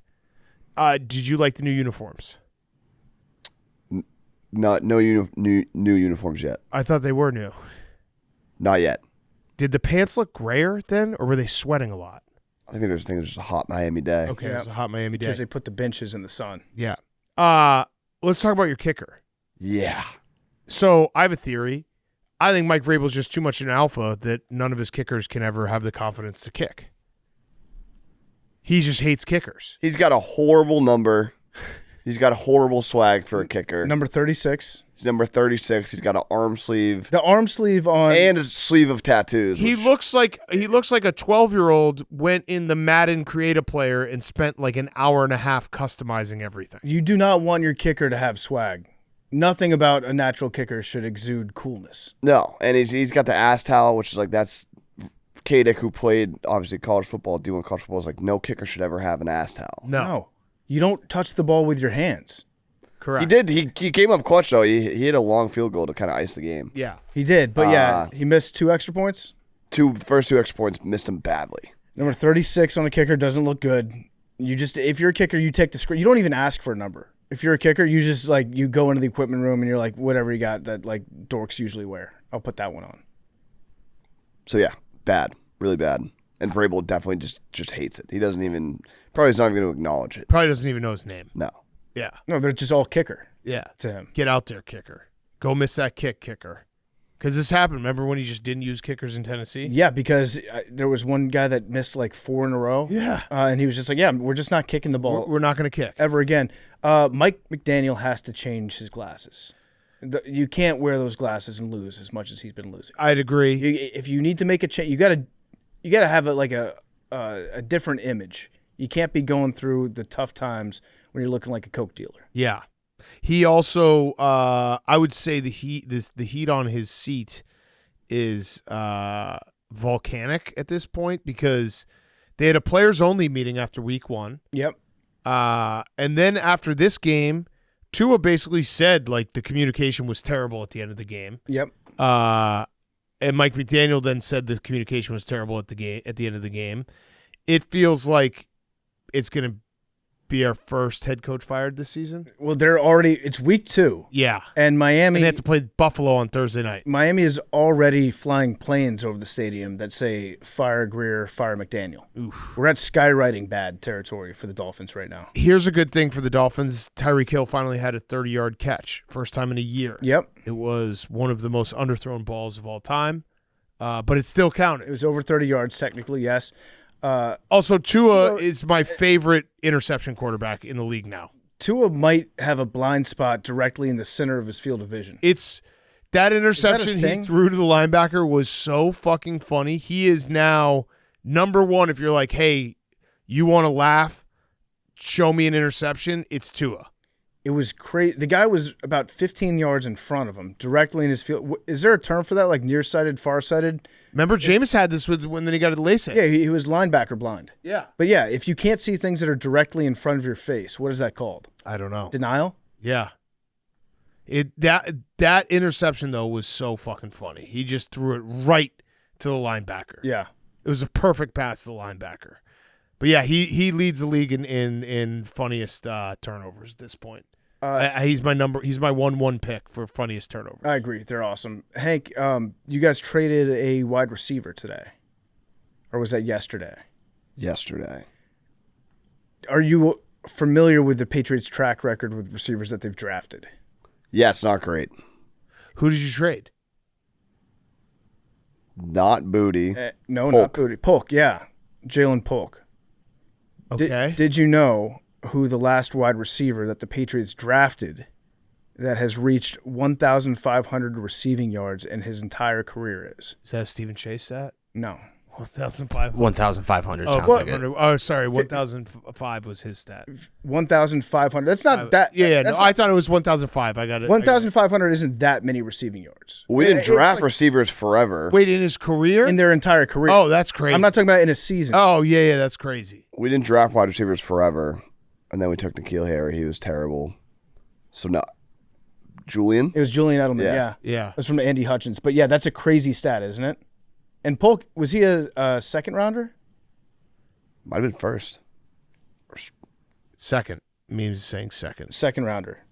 Memes on our Patriots beat. Yeah, it's pretty crazy. Where did Jalen Polk go to college? Yeah, Washington Huskies. Okay. Yep. Hank's favorite team. That's right. Yep. That's right. That's right. Listen, Hank, Drake may look good. That's Drake, I feel like it's going to be an entertaining year. They're going to be in a lot of these games where it's like they're going to have to grind out wins. But that was a big step for like shootout wins. Drake May should look like that against a Dolphins defense that is bad. He was almost perfect. So that's good. Yeah. You know? Mm-hmm. And you won the game. It's a rebuilding year. It's like we got to win, there's going to be a lot of close games and you just got to hope, they get good experience out of them. It was an awesome ending, too. It was exciting. Yeah. And we're just going to forget that you said that you're going to have the most wins of anyone on this podcast. I mean, we're only one back right now, so. It's true. So you're going to stand with it. I'm just saying we're only one back, so. Okay. All right, so you're only one back. But Big Cat's only one back of you. That's true. True. Same with memes. Right there. We're knocking on the door. Anything could happen. It's a long season. It is. It is a long season. I do think that it's going to be Mike McDaniel soon, right? Let's just look. If you get a the players Dolphins only schedule. meeting after 1 week. 1 week. That's a pretty bad sign. All right, the Dolphins. That's not even a play. That's just telling your coaches, "Hey, get out of here. Yeah. We don't want to talk to you." All right, I'll make the prediction. If the Dolphins start 0-5, he will be fired because they play the Bills. They're going to lose to the Bills in Buffalo Thursday Night Football. Then they play the Jets on Monday Night Football. Then they play the Panthers. If they lose to the Jets and the Panthers, if they don't get one win there, he's done. I agree. That's it for him. And I'm sure he'll be a good offensive coordinator somewhere. Yeah. Maybe not a head coach. Okay. You can't wear the glasses if you're an offense coordinator. Those are winning head coach glasses. Yes, absolutely. PFT, you want to do a couple ads, and we'll get to the last two games of the early slate. Yeah, before we get to the other games, are brought to you by YouTube and YouTube TV. The NFL season has officially kicked off. The only place that fans can watch every game every Sunday is NFL Sunday Ticket and YouTube TV. NFL Sunday Ticket provides NFL fans with the ultimate NFL viewing experience with features like multi-view, where you can watch up to 4 games at the exact same time, including Red Zone, key plays to catch up or replay the biggest moments in each game. And right now, new users can score NFL Sunday Ticket for 8 payments of $34.50 a month. Sign up today at youtube.com/partofmytake to get started. Tell them the football guys at Part of My Take sent you. youtube.com/partofmytake to get started today. And the games are also brought to you by our great friends over at Simply Safe. If I want to talk to you about home security, I want to talk to you about Simply Safe. I used to think home security was just an alarm that goes off after a break-in. It scares the intruder, maybe gets a neighbor's attention if you're lucky, but that's a reactive approach. By the time an intruder is in your home, it's too late. Your feeling of safety is shattered. That's why real security should stop a crime before it even starts. That's why you should trust Simply Safe. Their system is designed to be proactive, not reactive. Here's how. They use smart AI-powered cameras to identify threats that are lurking outside your home, and they immediately alert Simply Safe's professional monitoring agents. These agents intervene in real time before the break-in even occurs. They access two-way audio, they confront the person, trigger sirens and spotlights, and they scare them off. They request rapid police dispatch when needed, all helping to stop the intruder while they're still outside. Visit simplysafe.com/PMT. Claim 50% off a new system. That's simplysafe.com/PMT. There's no safe like Simply Safe. Okay, Rams Titans. Rams 33, Titans 19. I feel like the Rams offense finally woke up because they were in a dogfight with the Titans, 13-10 at half, I believe it was. And then Matthew Stafford was sensational in the second half. He went 14 for 17, 191 yards, 2 touchdowns. They scored on 4 of their 5 drives. maybe it was a game and a half that the Rams needed to finally wake up. In the first half, all they really had was like, let's hand the ball off to Puka Nacua. Yeah. And then he's going to break something nice for us. And if you're a Titans fan watching this game, this season's probably going to stink for Titans fans out there. Oh, yeah. But we are firmly on guy watch with Cam Ward. So that's really what you're paying attention to every week. Is Cam Ward a guy? Was that throw smart? That might be the touchdown throw we're talking about. Yeah, the touchdown throw he threw across his body, across the entire field. That is a throw that a guy would make. Yeah. However, that's not a good throw that you want your guy to make because he's going to think that he can do that. And then it's going to be bad the next time that he tries. That's a throw against Bethune-Cookman. Yes. Not against the Los Angeles Rams. Now, it did work. Yep. So credit to him, but that was I can't imagine they go into film and they're like, hey, good throw, dude. Great process.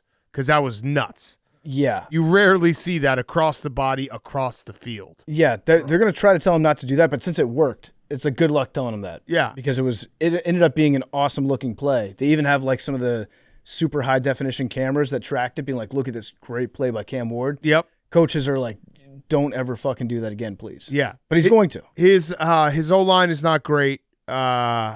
So it's a work in progress. I have liked watching Cam Ward. He's fun to watch play.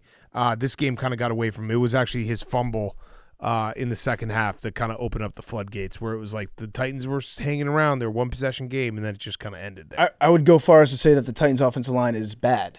Yeah. Right now.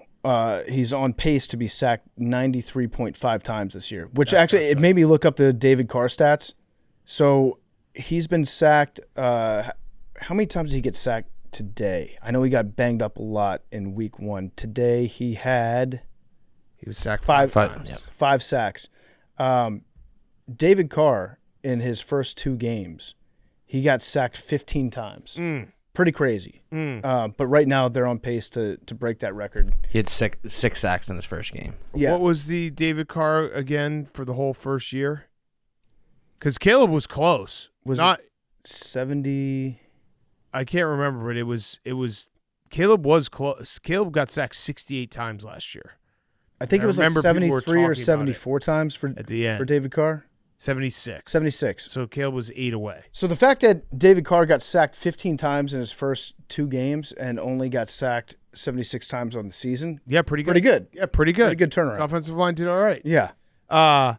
Here's a crazy stat I saw. The Rams are a good football team. I think we all agree, right? They played the Eagles the toughest out of anyone last year in the playoffs. Every year Stafford's been healthy. They've been in the playoffs. Do you know this was the largest margin of victory, regular season margin of victory the Rams have won by since week 13, 2023? I did not know that. Isn't that crazy? They just don't blow anybody out. They don't blow anyone out. It's nuts. That is. Well, they probably do a great job of running the football.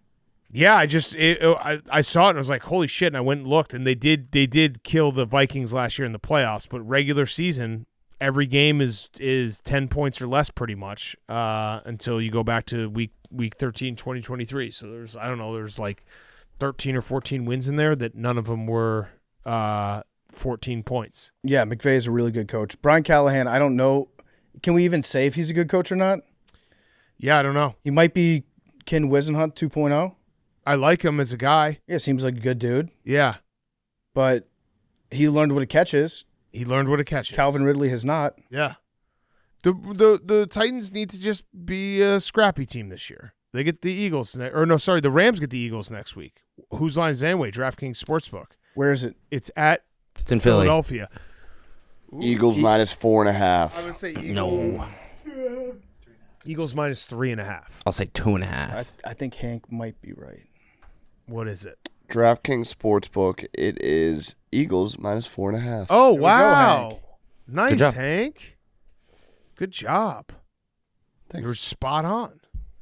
All right. Last game of the early slate. Ravens 41, Browns 17. This was an ass kicking. It was close, actually, in the first half. On Deshaun Watson's birthday. Deshaun Watson's birthday. They wished him a happy birthday on Twitter. Joe Flacco's return to Baltimore, which was cool. Do you see Dennis Pitta wearing our shirt? He rocked the elite shirt today, yeah. Rocked Respect. the elite shirt. The hug with Lamar after was awesome. Nothing else the Browns did was awesome because it wasn't even like the Ravens had 242 total yards of offense, and they still won by this margin. They blocked a punt. They had a pick returned to the 6-yard line. They demolished them. They didn't even try to run the football. That was the craziest part about it. Derrick Henry had 23 yards today. Yeah, the Browns defense held its own for a half, and then it just ran out of gas. Yeah. There was nothing else that could be done. And the Ravens, like that last year, we talked about it on Friday, but last year they lost in a heartbreaker week 1. They lost the Raiders week 2. This feels like they corrected it a little bit. Won an easy one. Didn't give up a lead late. Ravens are going to be just fine. I have a question for you, PFT, and we love Joe Flacco. Yep. Why don't they start Dylan Gabriel? We love Joe Flacco. I love Joe Flacco, but yes, it does. The process makes no sense in the fact that Joe Flacco can't play forever. You drafted Dylan Gabriel. You might as well find out. Yeah, well, they put him in. He had a perfect QBR because he went 3 for 3 against the backups. Against the backups for the Ravens, but still, you can't ask for anything better than 3 for 3. Yeah. They probably should start thinking about that. I don't think that Stefanski. I don't know what his relationship is like with Haslam, but I would imagine that the second Haslam says play Dylan Gabriel, he's going to play Dylan Gabriel. And until that happens, he's going to be like, I'm going to stick with Joe Flacco because I'm waiting for Haslam to tell me to put Gabriel in because then my clock resets on my job. Yeah. That's probably what's going through his head right now. Okay. But they should. I feel like it should just happen. Yeah, I think it's about that time. It should just do it and see what you got. By the way, did you see the Adam Schefter report before this game that Shedeur Sanders, the Ravens were going to take him in the 5th round, but before Baltimore could turn in the card, the former Colorado star let it be known that he didn't want to be on the roster with Lamar Jackson, where he would be a backup. Mm-hmm. Instead, he's a backup to Dylan Gabriel and Joe Flacco. And Bailey Zappi. That's a crazy story. That is, yeah. I think you'd want to be on the Ravens no matter what. I mean, the fact like if you're drafted by any team, Ravens is probably the top of the list of teams. Like from an organizational standpoint, you'd want to be drafted by. This also tells me that he probably told the Browns, "Don't draft me," if they had already taken Dylan Gabriel, right? Yeah. And because if the Ravens were going to take him in the 5th, then Dylan Gabriel is already on the Browns at that point. Yeah. And then they tell Shedeur, "Hey, we want to draft you." He probably said, "Please don't draft me." And they said, "Fuck you. We're going to draft you so hard. We're going to draft the fuck out of you." This is the start of a great relationship. I don't get it. It's not like Lamar has missed time. Yeah. If you told me I had to be a backup anywhere, I think the Ravens would probably be number 1. Lamar and Dion could share a sponsorship with Depends. Yeah. Get that same 10 on the sideline for the Ravens games. Also, credit to Lamar Jackson. So today, he didn't have the most. He had 225 yards passing, 4 touchdowns, no interceptions.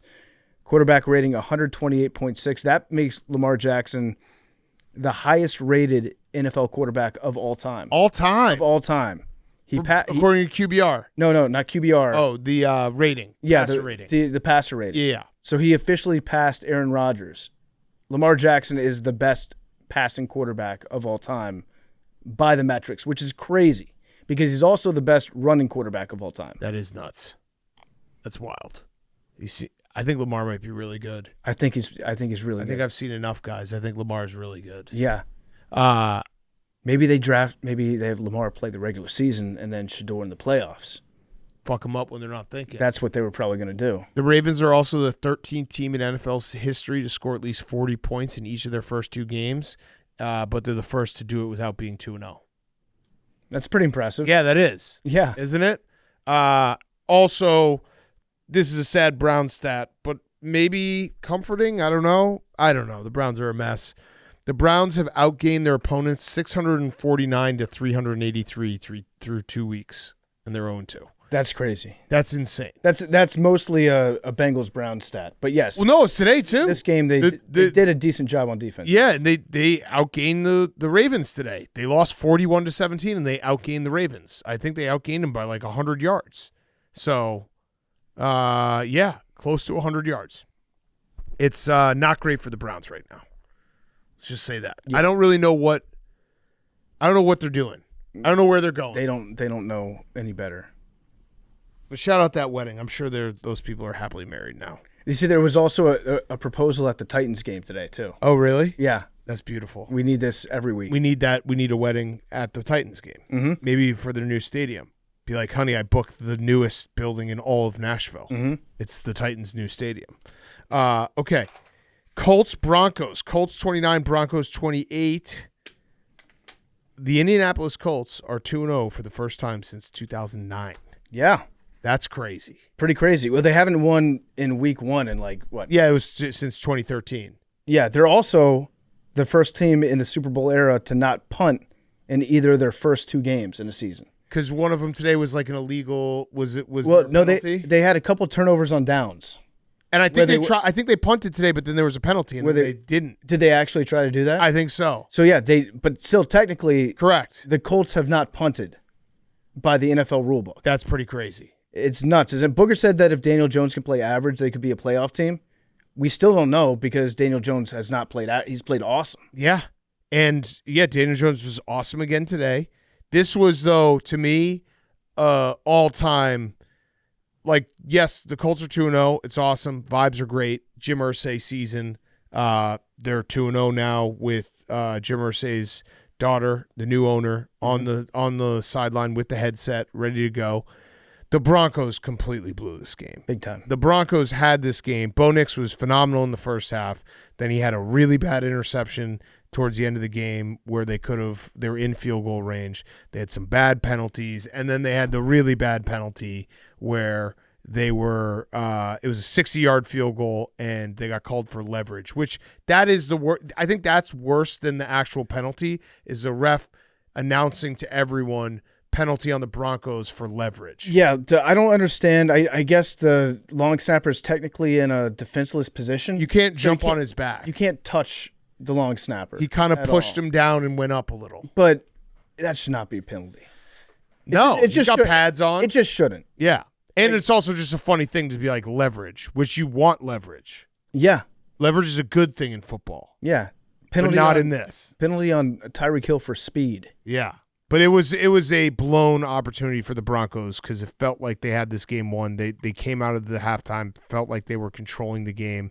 Jonathan Taylor, he's awesome still. He was great. So, yeah, awesome. Daniel Jones played pretty good today. Jonathan Taylor looked awesome. Awesome. He had so many breakaways where it was like, this is the old Jonathan Taylor from a couple years ago. I thought that the Broncos were the better team overall, but it was a great game. Yeah. This was awesome. It was a very fun game. And good for the Colts because they've been stuck in like purgatory when it comes to their quarterbacks for a long time. They put up this sad graphic on the screen where it's just like, here's a list of guys that you remember watching play in the post Andrew Luck era. Yep. And there are some guys on there. I had wiped from my memory the Matt Ryan Colts year. Yeah.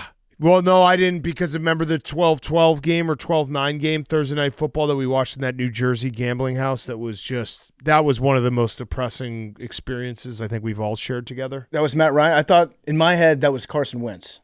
Just anything bad. It was Matt Ryan. Anything bad or boring that's ever happened, I just assumed Carson Wentz was the quarterback. I think it was Matt Ryan versus Russell Wilson.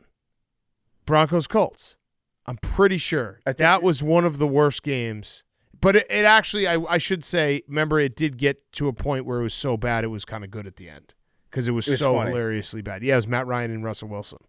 Holy shit, that was a bad game. 2022 overtime game, and the Colts defeated. Yeah, because Russell Wilson, remember, one of his guys, I think it was Cortland Sutton, who was wide open. Wide open, missed Maybe him. Jerry Jeudy. Yeah. Was wide open and so pissed about it. Yeah. And now, he was yelling at him after the game. That was the moment that Russell Wilson was like, oh, shit, this is not going to work out.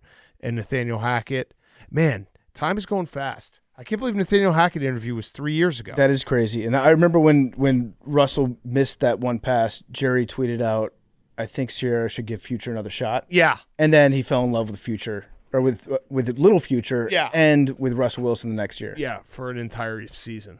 That was a bad game. But, yeah, the Colts look good. I'm happy for Colts fans. I'm happy for Seth. Yep, and they are doing a great job of just getting Tyler Warren the ball at all costs. He's good. Yeah. He's good. We also had the mascot game was back against the kids. always fun, where they just dummy a bunch of little kids in pads. And the mascot going from despair to celebrating was a very funny wrinkle in this game. The Colts mascot also, his celebration is the little hump. Yeah. He humps his waist out a little bit. All the Colts players got next to him and just started fucking the air in unison with him today. That was good to see. The vibes are high for the Indianapolis Colts. Very high. Yeah, Shane Steichen can coach a little quarterback if the quarterback can listen, and it feels good. Yeah, vibes are high. Who do they play next week? Because this was a good test, although I wasn't all the way in on the Broncos hype. Titans. So that's could be 3-0. Then Rams. Then Raiders. Be tough. Then That's Cardinals. good. Yeah, we could be looking at the Colts. It will be very interesting to see what happens with the Texans on Monday Night Football. If the Texans start 0-2, which I need, by the way. We'll get to that in a second. All right, before we do the last 2 games, and then we have Sunday Night Football, PFT, you have a couple more ads, and we'll do the last 3 games. Yeah, before we get to the last of the football, it's brought to you by Morgan & Morgan. If you've ever stood at the top of a towering water slide with your heart pounding and asked yourself, what's the worst thing that could happen? Well, one visitor found out the hard way. What was supposed to be a thrilling day at a popular Florida water attraction ended in a life-altering injury. While riding one of the park's fastest slides, he was violently thrown from his tube, landing hard and suffering injuries that still affect him nearly 4 years later. That's when he turned to a law firm known for standing up to the biggest names in the biz. The suit claims that the slide's design, coupled with a lack of clear safety communication and oversight, created a hazardous environment, especially for guests outside certain body specifications. Now this guest is living with permanent pain, scarring, and a drastically diminished quality of life, all from what was supposed to be a routine thrill ride. Because when safety isn't the top priority, fun can turn into something else entirely. Morgan & Morgan is America's largest injury law firm with over $25 billion recovered. They've been fighting for the people for over 35 years, helping over 500,000 clients get the compensation they deserve. Hiring the wrong firm can be disastrous. Hiring the right firm could substantially increase your settlement. With Morgan & Morgan, it's easy to get started. Their fee is free unless they win. Visit forthepeople.com/PMT or dial #law #529. That's forthepeople.com/PMT or dial #law #529. This is a paid advertisement for Morgan & Morgan. And the games are also brought to you by our great friends over at Proper Number 12 Irish Whiskey. It's PFT here. I'm making my Irish entrance with Proper Number 12 Irish Whiskey. How do you make an Irish entrance, you ask? Well, it starts with a shot of Proper 12 Irish Whiskey because real friends don't let friends Irish exit a party without a story to tell. Original Proper Number 12 is rich, it's smooth, it's a blend of golden grain and single malt aged 4 years in bourbon barrels. Mix it up with some ginger ale for a classic and refreshing Proper ginger. If you're in the mood for something smooth but a little sweeter, try Proper Irish Apple, a delicious blend of Proper's award-winning Irish whiskey with the crisp, fresh notes of apple. So get out there and make your Irish entrance. Anything else just wouldn't be proper. Make your Irish entrance with Proper Number 12 Irish Whiskey. Okay, Cardinals, Panthers. Cardinals 27, Panthers 22. This was one of those games that the Cardinals were absolutely dominating, should have covered. And then we had the full Kyler experience in, I think it was a matter of 3 plays where Kyler had one of the coolest scrambles for, 30, 40 yards. And then he had one of the dumbest interceptions that kind of brought the Panthers back in this game, including a Panthers onside kick recovery, which we should always celebrate onside kick recoveries because we never get to see him anymore. Yeah, I agree with that. Also, Kyler, it was a 30-yard scramble that he had. He ended up with 32 yards rushing on 7 carries. It's crazy. That's nuts to think about. Kyler, he should run the ball more. Yeah. He's very fast. Yes. And people lose him behind the big offensive lineman. I do think he's getting shorter. He is. He looked tiny today. Yep. And I was thinking about that. It's also the fact that the Cardinals always wear the same color jerseys as pants. Yes. That makes him look so much shorter. It's like a little onesie. He looked like he was in A Christmas Story today. Yep. But yeah, I actually thought Bryce Young looked even smaller than Kyler today. And it was because Bryce was throwing like cute little jump passes where he didn't have to jump, but he was just like putting his whole body into it and really springing up there. Yeah. But yeah, they should let him run the ball more because he's fast as fuck. He's very good at it. And it also creates a different thing that the defense has to be on the lookout for. And when he does that, it's a completely different ballgame. Was this a statement loss for the Panthers?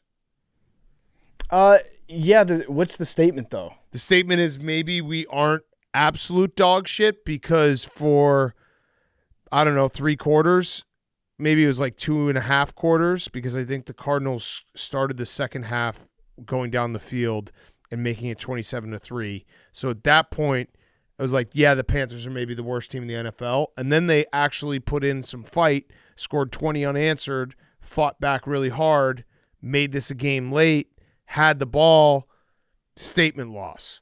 Maybe they could be a frisky Saints-S team. Well, I think what we always see with Bryce Young has been like right when people think that he's his shittiest, he tends to do something that surprises you. And he fumbled on like the third play of the game. He looked bad. He looked really bad today. And then at the end, it's like, oh, okay, maybe the key is just throw the ball to McMillan. Yeah. And let him just jump up in the air with one hand and just snatch it. Yeah. The Cardinals' offense is weird to me because I thought they were going to like dominate this game because the Panthers' defense is bad, but it just something's like off. I don't know if it's Kyler and Marvin Harrison. It doesn't feel like their run game is really great. I don't know. They're 2-0, so they shouldn't complain. Like 2-0 is 2-0, great. But yeah, it just gets to that point. Like the second half, they couldn't put the Panthers away successfully. They let them hang around. I don't know what it is. Yeah, I don't know. It's early football. I don't know. To be honest with you, this game was on the third TV I was paying attention to until the fourth quarter. And then I was like, oh, Bryce. Because I'll be honest, Bryce made me look away from this game in the first half. It wasn't good. I was like, this one's over for the Panthers. So I guess he's mentally tough if he's able to play that poorly. And then, so I'm saying statement loss. They didn't lose. They just ran out of time. Well, we welcomed back Hunter Renfrow. Yes. Had 2 touchdowns today. He's back. Hunter's back. That was weird how he just kind of dropped out of the NFL for a while. And then he came back. And then he's back, and I guess he's just doing the same things that Hunter Renfrow always does. Yeah, good for him. Little double move, sure hands, coach's son. Good for the Panthers, I guess. Yeah, statement loss. The statement to me, the statement is that Ted McMillan is fucking awesome and just throw the ball in his direction because he's probably got the biggest catch radius of any receiver that I've seen in a long time. We're going to find out Cardinals play at the 49ers next week. I feel like that will be am I right that the Cardinals offense, because the 49ers defense is good, and it's like, hey, what's going on? Am I right that it's not as smooth as it should be? I don't trust. Or is it just early football? No, I don't trust the Cardinals offense. Right. I don't. Right. Explosives. Pew, pew, pew, pew, pew. Last game, Eagles 20, Chiefs 17. Max, who's on your shit list? What do you mean? Chris Jones? No, that's just him being a sore loser at the end of the game and realizing that he just lost to the Eagles for the 3rd straight time. Okay. Dean Blandino? I don't care. Dean Blandino said he was done with the tush push. Done. It's impossible to officiate. He said it's bullshit. From an officiating standpoint, he said this. I can't watch it anymore. Yeah. Cool. I have nothing to say about that. If you want to call it, call it. If you're not going to call it, we're going to keep doing it. Okay. What do you mean by it? False starts. Yeah, they're false starts. I don't give a fuck. That's the correct response. Yeah. By the way, if they don't call it, then they're actually not false starts. Yeah. Right. Yeah. Exactly. Yeah. Right. I'm not going to apologize for referees not calling false starts. Right. But would you if, like... They are false starts, yes. So you Don't should care. apologize. Nope. Okay. Don't care. Jalen Hurts did have 101 yards. So he did. So Yeah. Chris Jones was wrong. I think, what was the exact thing? He was like, you didn't even have 100 yards. He was like, you didn't even have 100 yards, and he was like, we won the fucking game, eat shit or something. Yeah. Yeah, it doesn't matter because Jalen Hurts, like the Eagles don't have to be able to pass the ball. Jalen Hurts doesn't have to be able to throw for 300 yards. He doesn't. They're going to run the football. They're going to have their offensive linemen just shove you over repeatedly until you stop it. And then if he can take a couple shots downfield now and again, he's got great receivers, and there's not a lot you can do about it. You don't want him to be throwing the ball 35 times a game. Right. That's not what your team is built around. Just because you don't have a quarterback that is putting up the craziest numbers in the stat sheet doesn't mean that you don't have a great football team that is winning games, which is what he's designed to do. Correct. This game was a tough watch. It was a rock fight, but the Eagles' defense looked good, and they won the rock fight, so who cares, right? Yeah, no, I would like a little bit more creativity on offense. I saw a lot of wide receiver screens, quick slants. I would like a little bit of a something. The Spagnuolo just dialed up a blitz every single time. I think he blitzed on like 60% of plays. Oh, that one sack was so sick, where they like closed like Jalen Hurts jumped and he fucking smashed him. Yeah. Oh yeah, he got smoked. That was a sick Well, he was trying to scramble away from the pass rush, and he just scrambled right into a tackle. Big Cat, do you know who Kansas City's leading rusher is this season? It's Patrick Mahomes. Is Patrick Mahomes a glorified running back? Well, so got to be able to throw the ball in this league. The Chiefs they don't look good. I know they played two good teams, but they don't look good. Their offense does not look good. Patrick Mahomes has not looked sharp. Little bro ass. They're 0-2 for the first time in Patrick Mahomes' career. Patrick Mahomes has lost 3 times in a row, which is the first time that's happened since 2017. Mm-hmm. And this is their first time they're 0-2 since 2014. The Chiefs are 0-2. Yeah. 0-2 is a crazy record for the Chiefs. It is. Once in a lifetime. I really, really need the Texans to lose on Monday night. Otherwise, I was looking at it, and the Chiefs are literally the only team I can. Oh, no. Yeah, I don't know what to say. I need the Texans to lose because I was looking at the 0-2 teams, and the only argument for a team that had legitimate Super Bowl aspirations would be the Houston Texans. Every other team that is 0-2 was a dog shit team. Here are the 0-2 teams: Jets, Dolphins, Browns, Titans, Chiefs, Giants, Bears, Saints, Panthers. Yeah. It's literally just the Texans go 0-2 or the Chiefs are my pinky. You know who really fucked you over was memes by losing to the Steelers in week 1. I know. Because then the Steelers would have been a great team. Would have been for Aaron Rodgers. Yeah. Perfect. Unfortunately. But the Chiefs are going to get healthy. Like, that's... Nah. But are they good? I need the Texans to lose. I need the Texans to lose. I cannot have the Chiefs be because the Patrick Mahomes, and it will be such torture in the playoffs because they're going to win playoff games because they always do. But can Patrick Mahomes win? That's a sicko's dream tonight. Can Patrick Mahomes win? Sicko's dream bet. For people who are maybe new to the show, every year I pick a pinky team that's 0-2, starts the season 0-2, and I say this team will not win the Super Bowl, and if they do, I'll cut off the very tip of my pinky. For the Chiefs, it might even be more of the very pink tip of my pinky. But we've had 2 teams in the 9 years I've been doing this make the playoffs. The Texans, the year they won like 10 in a row. The J.J. Watt, Arian Foster, Letterman jacket year. Yeah. And then last year, the Rams. What? That was not the Arian Foster, J.J. Watt year. Are you sure? Yeah. I don't even think we were doing the show when that was happening. When did they do the Letterman jacket? That was like 2014. Oh. All right, well, whatever. The Texans made the playoffs, whatever it was, 2016, 2017? That was the Vrabel. Vrabel was on the staff, I think. What year did they do the Letterman jacket?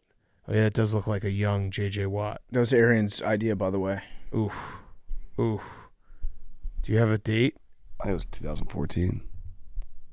Okay. Says that says I still don't know if I have the Letterman jacket. All right, so that whatever. Was 4 years later. It says so. All right, so it wasn't a Letterman jacket, but it was the Texans year where they won like 9 in a row after I picked them, and then last year the Rams. The Rams were probably the closest because the Rams were a good team last year. If you pick the Chiefs and they win the Super Bowl, you know that Taylor Swift's going to be watching that live stream. Oh, yeah.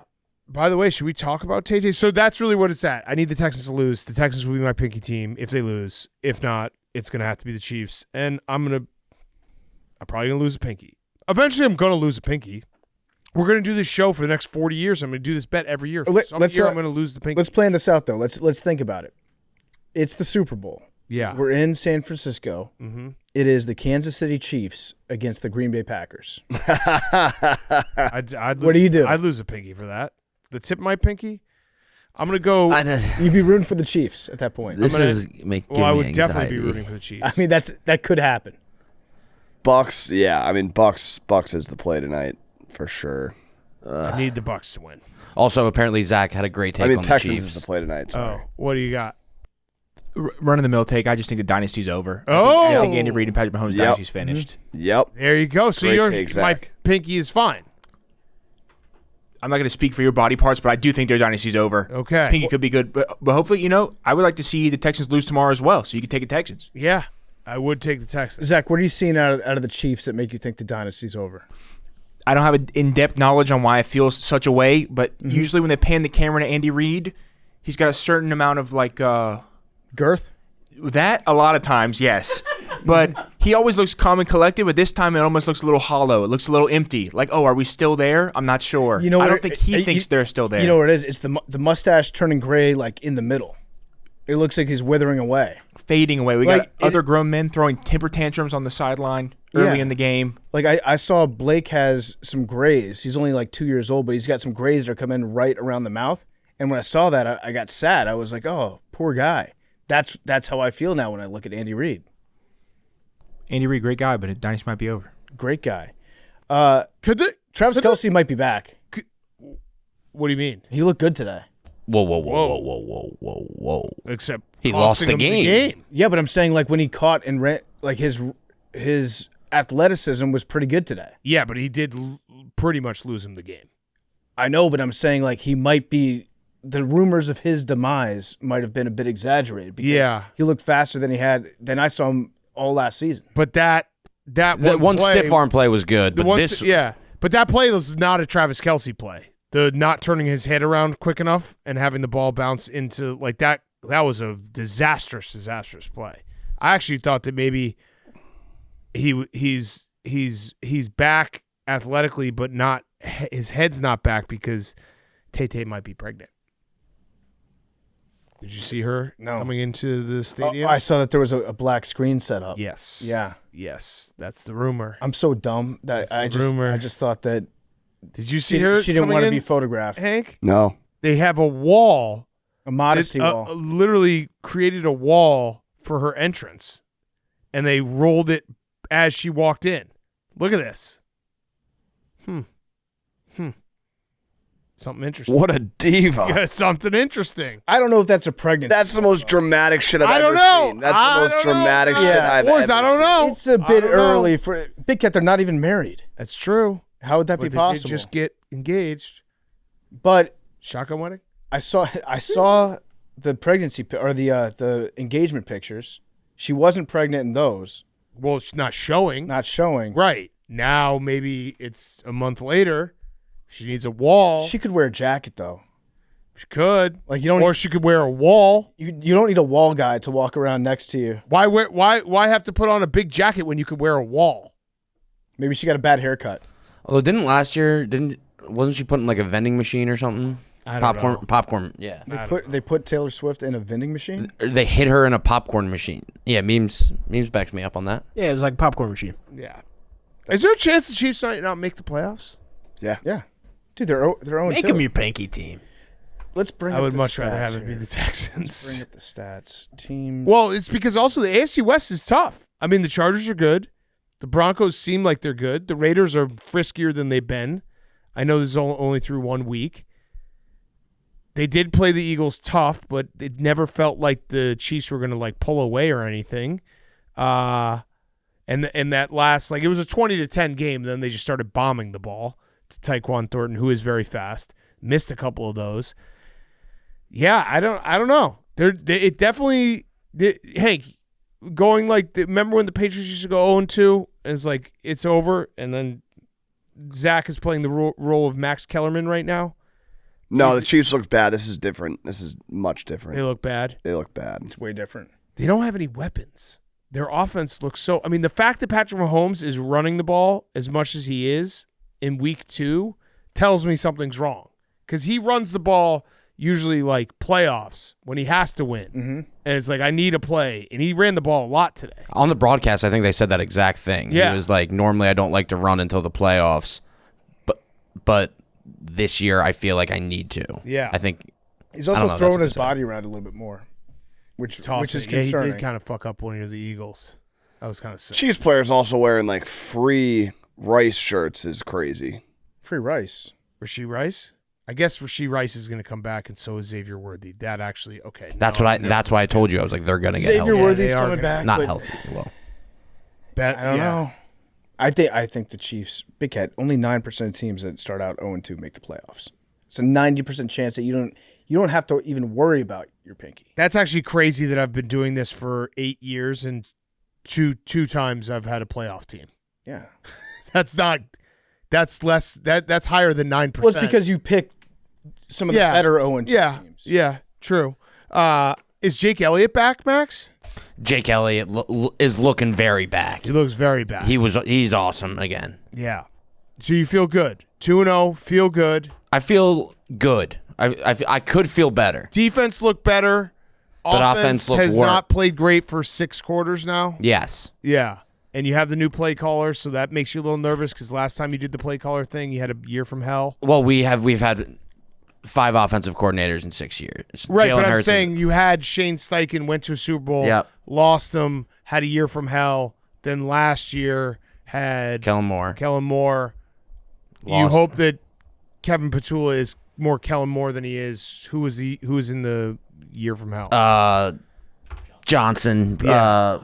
Brian. Brian Johnson or whatever. I don't know. Or is that's the guy that's trying to live forever and charts his cum. I think that is his name. It's the guy that he charts like his son's boners. Boners, yeah. Yeah, you're right. Yeah. Also the singer of Your AC/DC. memory's insane. What? Memes pulls like this memory stuff all the time. He just knows everything. Good memory memes. Good memory. Okay, last one. I have the rowback question. RHOBACK.com. Promo code TAKE. 20% off your first purchase. Q-zips, polos, hoodies, joggers, shorts. Rowback.com. Promo code TAKE. Is J.J. McCarthy bad?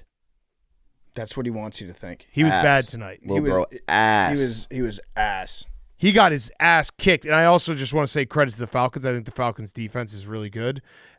It does make me a little nervous that if we're doing the transitive property game, what are our biggest takeaways from week 2? Because watching the Falcons demolish the Vikings makes me think the Bears are even worse than I thought.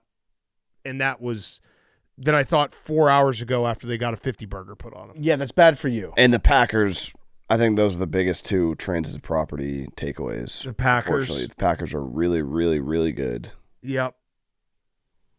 And the Bears are really, really, really, really ass. Steelers might be bad. Yep. That might be a transitive property one. Yep. Good job. Yeah, that was good. Yeah. I like that. No, he's the one that sucks. Don't forget about him.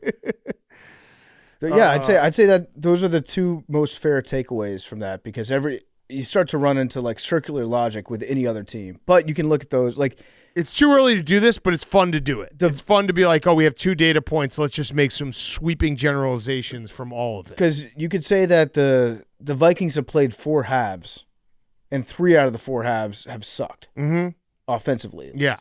The Falcons didn't look great on offense. They just kicked a shitload of field goals. Yeah. Yeah, no, they did. Parker Romo. Yeah, but the J.J. McCarthy discourse is going to be very fun to watch this week. Because, he played like dog shit. I will say, in J.J. McCarthy's defense, he's obviously, I think Kelly got hurt. Darisaw is still not playing. Addison's still not playing. Also had a baby like 48 hours ago. So probably not the most ideal setting. I think not the best setting for J.J. McCarthy. No, the Falcons had, I think, a pretty good game plan. They just sucked in the red zone. Yeah. They just couldn't punch it in when it was close. They had penalties. They had all sorts of miscues. But Bijan Robinson was awesome today. Their game plan seemed to be just get him the ball any possible way that you can. It was a great game plan. And then they just fucked it up with procedural stuff and couldn't get in the red zone or in the end zone when they were in the red zone. And for the Falcons, you haven't had a defensive game like this in a long time. So this probably feels very good. Did they sack J.J. McCarthy 5 times in the first half alone, I believe? I think it was 6 total, but 5 times in the first half. They were all over the place. Felt like they were flying. Falcons might be good. I think Vikings they are. Might be ass. And I think Penix is good.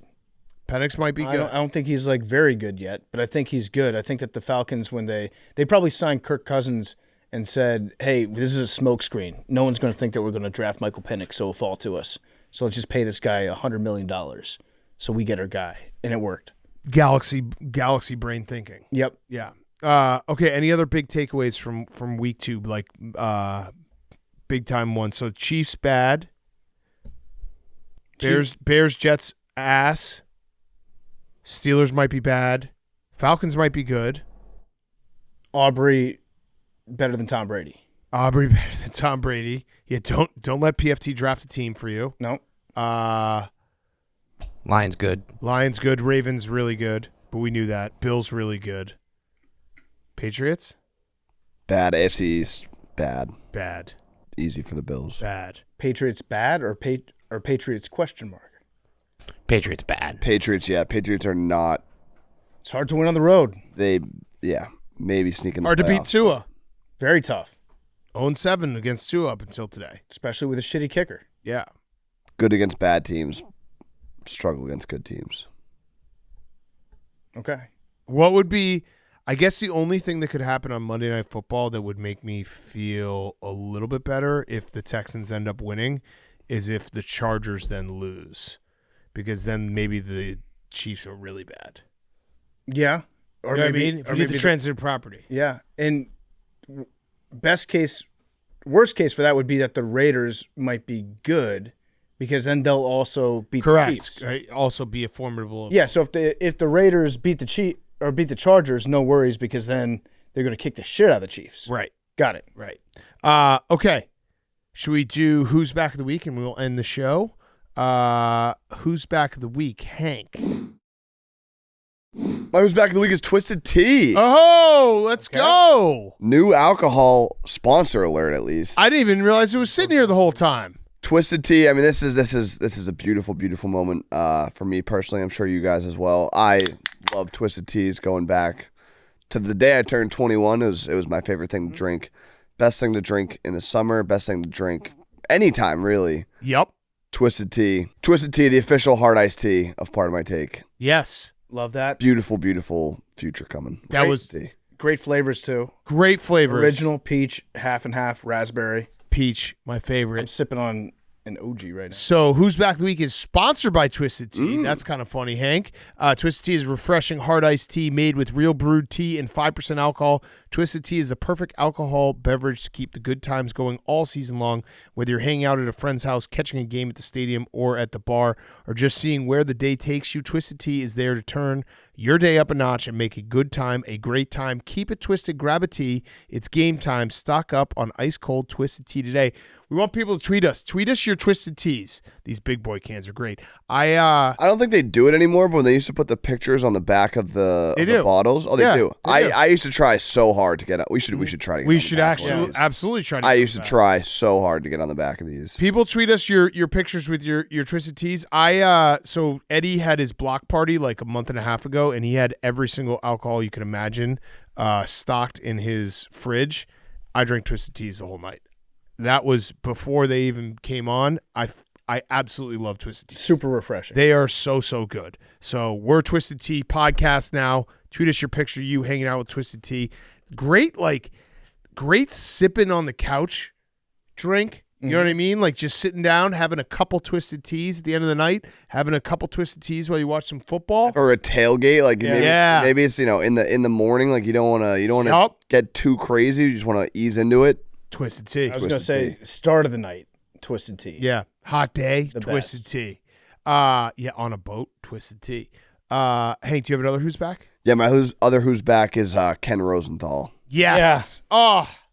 I saw this video. I saw it tonight. Whitney tweeted it. I saw it from Ryan Whitney, our colleague, tweeted it. It was a post game. He was about to do an interview. Player, which is pretty normal in baseball. The player who was about to get interviewed, his teammate came over, dumped the water, Gatorade, whatever it was, on him. And then Ken Rosenthal tried to get out of the way. There was a guy behind him who just, happened to be in Ken's way. And Ken Rosenthal looked like he might have, taken the guy out back and murdered him after. He was so mad at him. I've never seen someone look more. He literally looked daggers through this guy's soul. It was so funny. Staring at, bowled him over like he was Derrick Henry. Yeah. And then just stood over him, staring him down. Don't get in Ken Rosenthal's shot. Like, hey, what the fuck? That's dude? a man right there. Oh, and then he gave a little like, I'm sorry afterwards, but you can't hide what his initial reaction was. No. His initial reaction was like, a running back getting into the end zone on like a 4th and 1 from the 1. I don't think he gave it. I don't think he gave it. I'm sorry. Yeah, No. he started he didn't give shaking it his sorry. head as he's walking Yeah, away. he's like, you motherfucker, Yeah, he was why would like- you be there? He was so pissed. We got to tell our story, even though we've told it before, because someone tweeted at me today. So every time I see Ken Rosenthal, Hank and I on the flight with Ken Rosenthal sitting across from us. I forgot about it. I forgot about it until someone tweeted me because I tweeted the video this morning when I first saw it, and someone was like, every time I see Ken Rosenthal, I think of the story of you and Hank told on the podcast a few years ago. It's actually like 7 years ago. We get. I think we're going to Miami. We got to Miami. Ken Rosenthal just in this. We land. The seatbelt thing goes off. Everyone stands up. Ken Rosenthal in one just perfect motion hopped up onto his seat to go to his overhead compartment and get his bag down. And Hank and I witnessed it, and we were just dying laughing. Was he wearing the bow tie? I think he might have been. I don't know. He was probably like a quarter zip. But it was such a move that we knew he did that every time because he did it so quickly. It was just like, ding, boom. He hopped right up, grabbed his bag, hopped right down. Sports journalists. Never seen it before. They're creatures of habit. If he did that once, that means he does that every time he's on a plane. I got a system. Hank and I were just, because we're sitting right across from him, we're like, did we just see that? Is that really what just happened? And you're right. He does not like wave to him to say, I'm sorry. No. He's got his palm up like, what the fuck are you doing He's here? mad. I thought the palm was down being like, my bad. No, he's just like, what the fuck, asshole. Yeah. Yeah. Oh, man. Okay. Good who's back. Good who's back. PFT. Great who's back. My who's back is another guy getting run over. Yeah. Brian Kelly. Yeah. Got run over again on the sidelines. And we'll talk more about college football on Wednesday, but that was so fun. He got absolutely truck sticked on the sidelines. And I think America, I don't know if people still root for LSU, like definitely not like they did when Coach O was there, but LSU's always been a likable school. Yeah. And I find myself liking them in spite of Brian Kelly. I still want bad things to happen to Brian Kelly as LSU does good, and that was just a perfect moment that we got to watch. It was. Where it was, yes, LSU is kicking the shit out of Florida, and Brian Kelly's also maybe getting a little bit injured on the sideline. And then he had an all-time press conference. He flipped out at a reporter for being like, Had a little Calhoun in him. Yeah, he was like, your running game's not that good, I'll just say it. And then Brian Kelly was like, did you watch the game? You see the last play of the game? Checkmate. Yeah. The guy prefaced it too. He's like, oh, I know the game just ended. You don't like to do this. But what'd you think out there? And he's like, "No, we're not doing this." Like that was like more bratty than Calhoun-y. Yeah, but when he said you're spoiled, that's what I think you are. Mm-hmm. You're spoiled. Brian in the back. I know you love these immediate post game sessions, but what are you seeing with your offense? Stop. Really? Question. We won the game 20-10. Try another question. What do you want me to tell you? Try another question. I just laid it out for you. We played the game to win the game. We played the game to win the game. All right. How about third down then? What is going on with third down? It's one game. Last game, we were great on third down. You're looking at this from the wrong perspective. LSU won the football game. Won the game. I don't know what you want from me. What do you want? You want us to win 70-0 against Florida to keep you happy? No, I think people want to know why you can't run the ball, quite honestly. We can run the ball. Did you see the last play of the game? That's all you need. You just need one. There's ridiculous questions. And I'm getting tired of it. That football team just worked their tail off to get an SEC win, and you want to know what's wrong. You know what? You're spoiled. You're spoiled. This team is 17-1 at night. 17-1. Give them some respect. You're spoiled. How about that? Give them some. I love it. By the way, last week they played Louisiana Tech. Yeah. And they won 23-7. Yeah. Yeah. I think it's a fair question. By the way, I have a question for you guys, and this is kind of similar, but there was a viral tweet going around that was like, here's all the apps and everything you need to watch every game today. Yeah. And I know that's a big discussion because like NBA has split it up. And that's different because NBA is like, that's one league.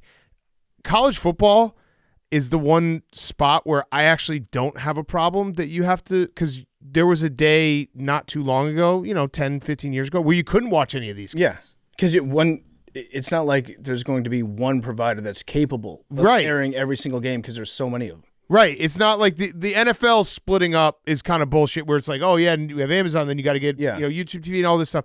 But like college football, you just didn't watch half the games because you just didn't have access to them.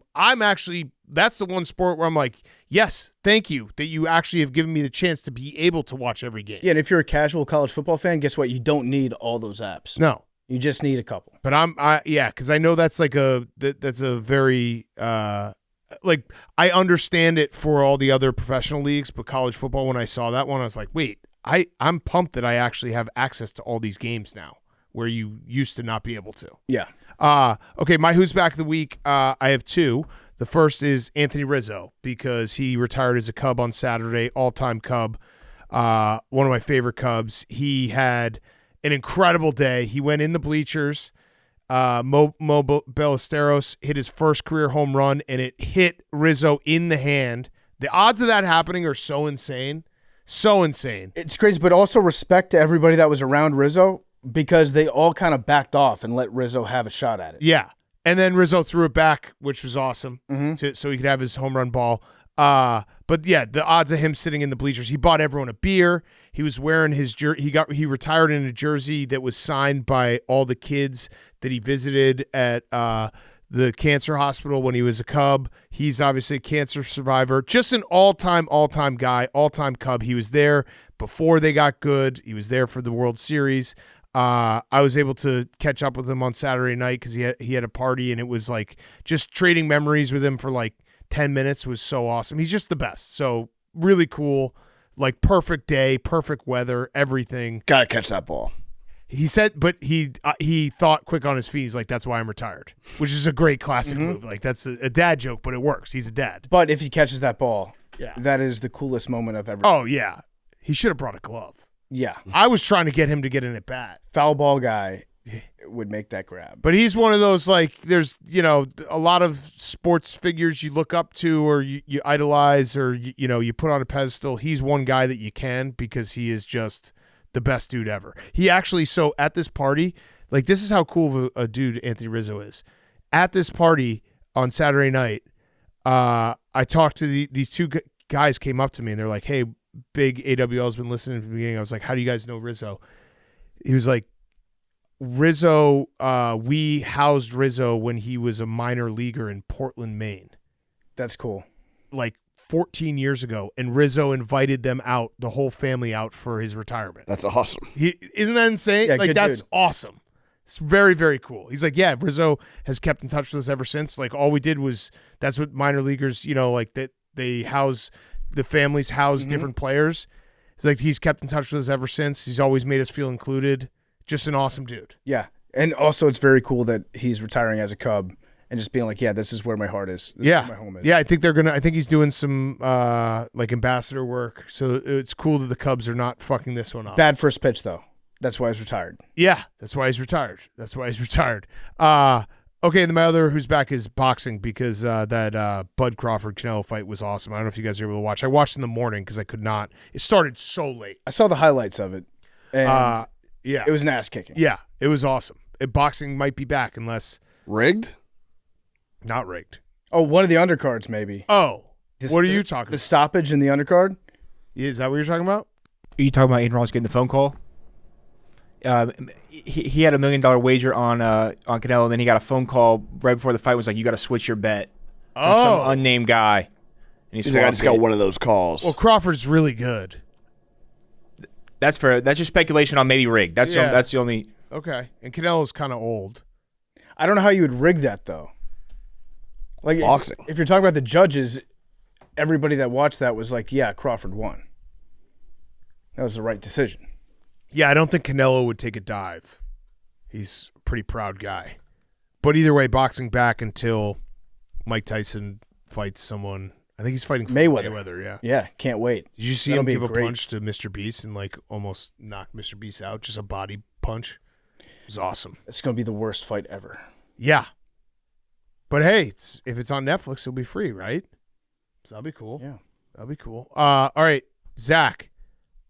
My Who's Back of the Week is the Colts owner Carly Ursay, because she was not only on the sidelines again this week, headphones in, listening to every play call, and with the notepad taking down notes. She's also seen with kind of a massive Cuban link chain on, which I thought was a wild move from an owner. It looked very powerful. And I just wanted to say that she looks like a force to be reckoned with on the sideline today. I like that. Zach, is she single? I believe maybe married. Okay. Looks like a ring. Or no, I was going with the massive chain she's rocking here in this photo. Well, I just it looked powerful. I wasn't sure if she was coming out as a debut artist, maybe dropping a R&B album, or if she just trying to accessorize. It's like a Carly, Justin Jefferson train. Carly, if you're single, Similar. Zach is single. Imagine Zach owned the Colts. That'd rock. We'd still make you do the podcast. I would want nothing more. Okay, I love being here. that would be very funny if you had to helicopter in. Yeah. From the game. Zach just walking behind her on the sideline. Helicopter may be most unsafest way to travel. Submarine. Never mind. I retract. I don't know. I'm just throwing out other ways. You threw that out there. James Cameron's pretty good on a sub. The Challenger. The rocket. The Challenger. Those that has to be one of the most unsafe ways, right? Those 3-wheeler cars, they look pretty unsafe. Oh yeah. Slingshots. Yeah. I saw a guy in my neighborhood riding one of those around, like, just as he just was like, "What are you doing, dude?" I would say like an old guy too. Number one most unsafe way to travel: catapult. Catapult. Yeah. Catapult definitely high up there. Mm-hmm. Hot air balloon. Yeah, fuck that. Hot air balloon would be very unsafe. Did I ever tell you about the hot air balloon accident? No. I went on survive on a hot air balloon when I was living in Texas, and then like a year later, that same hot air balloon went up in the air, crashed. Deadliest hot air balloon accident in the history of the United States. Whoa. And the guy that was the pilot was my pilot, and he was loaded up on like 9 different drugs. Whoa. Yeah. Never again. Hot air balloon. Shoosh. Never again. Never again. Do you guys have any picks? Oh, Zach, do you want to say anything about the Bucs game? Bucs Texans? I'm looking forward to the Bucs going to play in Texans. I don't want to say too much. I don't want to. What's the numbers? 3. You're a piece of shit. 22. Zach feels a little embarrassed that I used him as a Trojan horse in that conversation. 67. Zach, I would like to hear your thoughts on the game real quick. Not too many thoughts. I just want us to go there. I want us to get a win. 3. There we go. Are you going to watch this, Stephen Shea? Yeah, I'd love to watch the game. 20. Okay. 33. You got to win, Zach. For my pinky, you got to win. You got to win. We're going to put such an effort for you, Pinky. You got to for win. both of them. Texans. What's your number, Memes? 20. Brees Hall. You had a hell of a game today. Yeah. He'll probably be a Chief. Did you say your number, PFT? 67. Hank, everyone do it again. 22. 99, Puck. 33. 64. 19. 76. Good luck, Shane. Any thoughts on the Chargers real quick? Hope we win. Bolt up. 93. Does someone have 93? No. 93. Love you guys.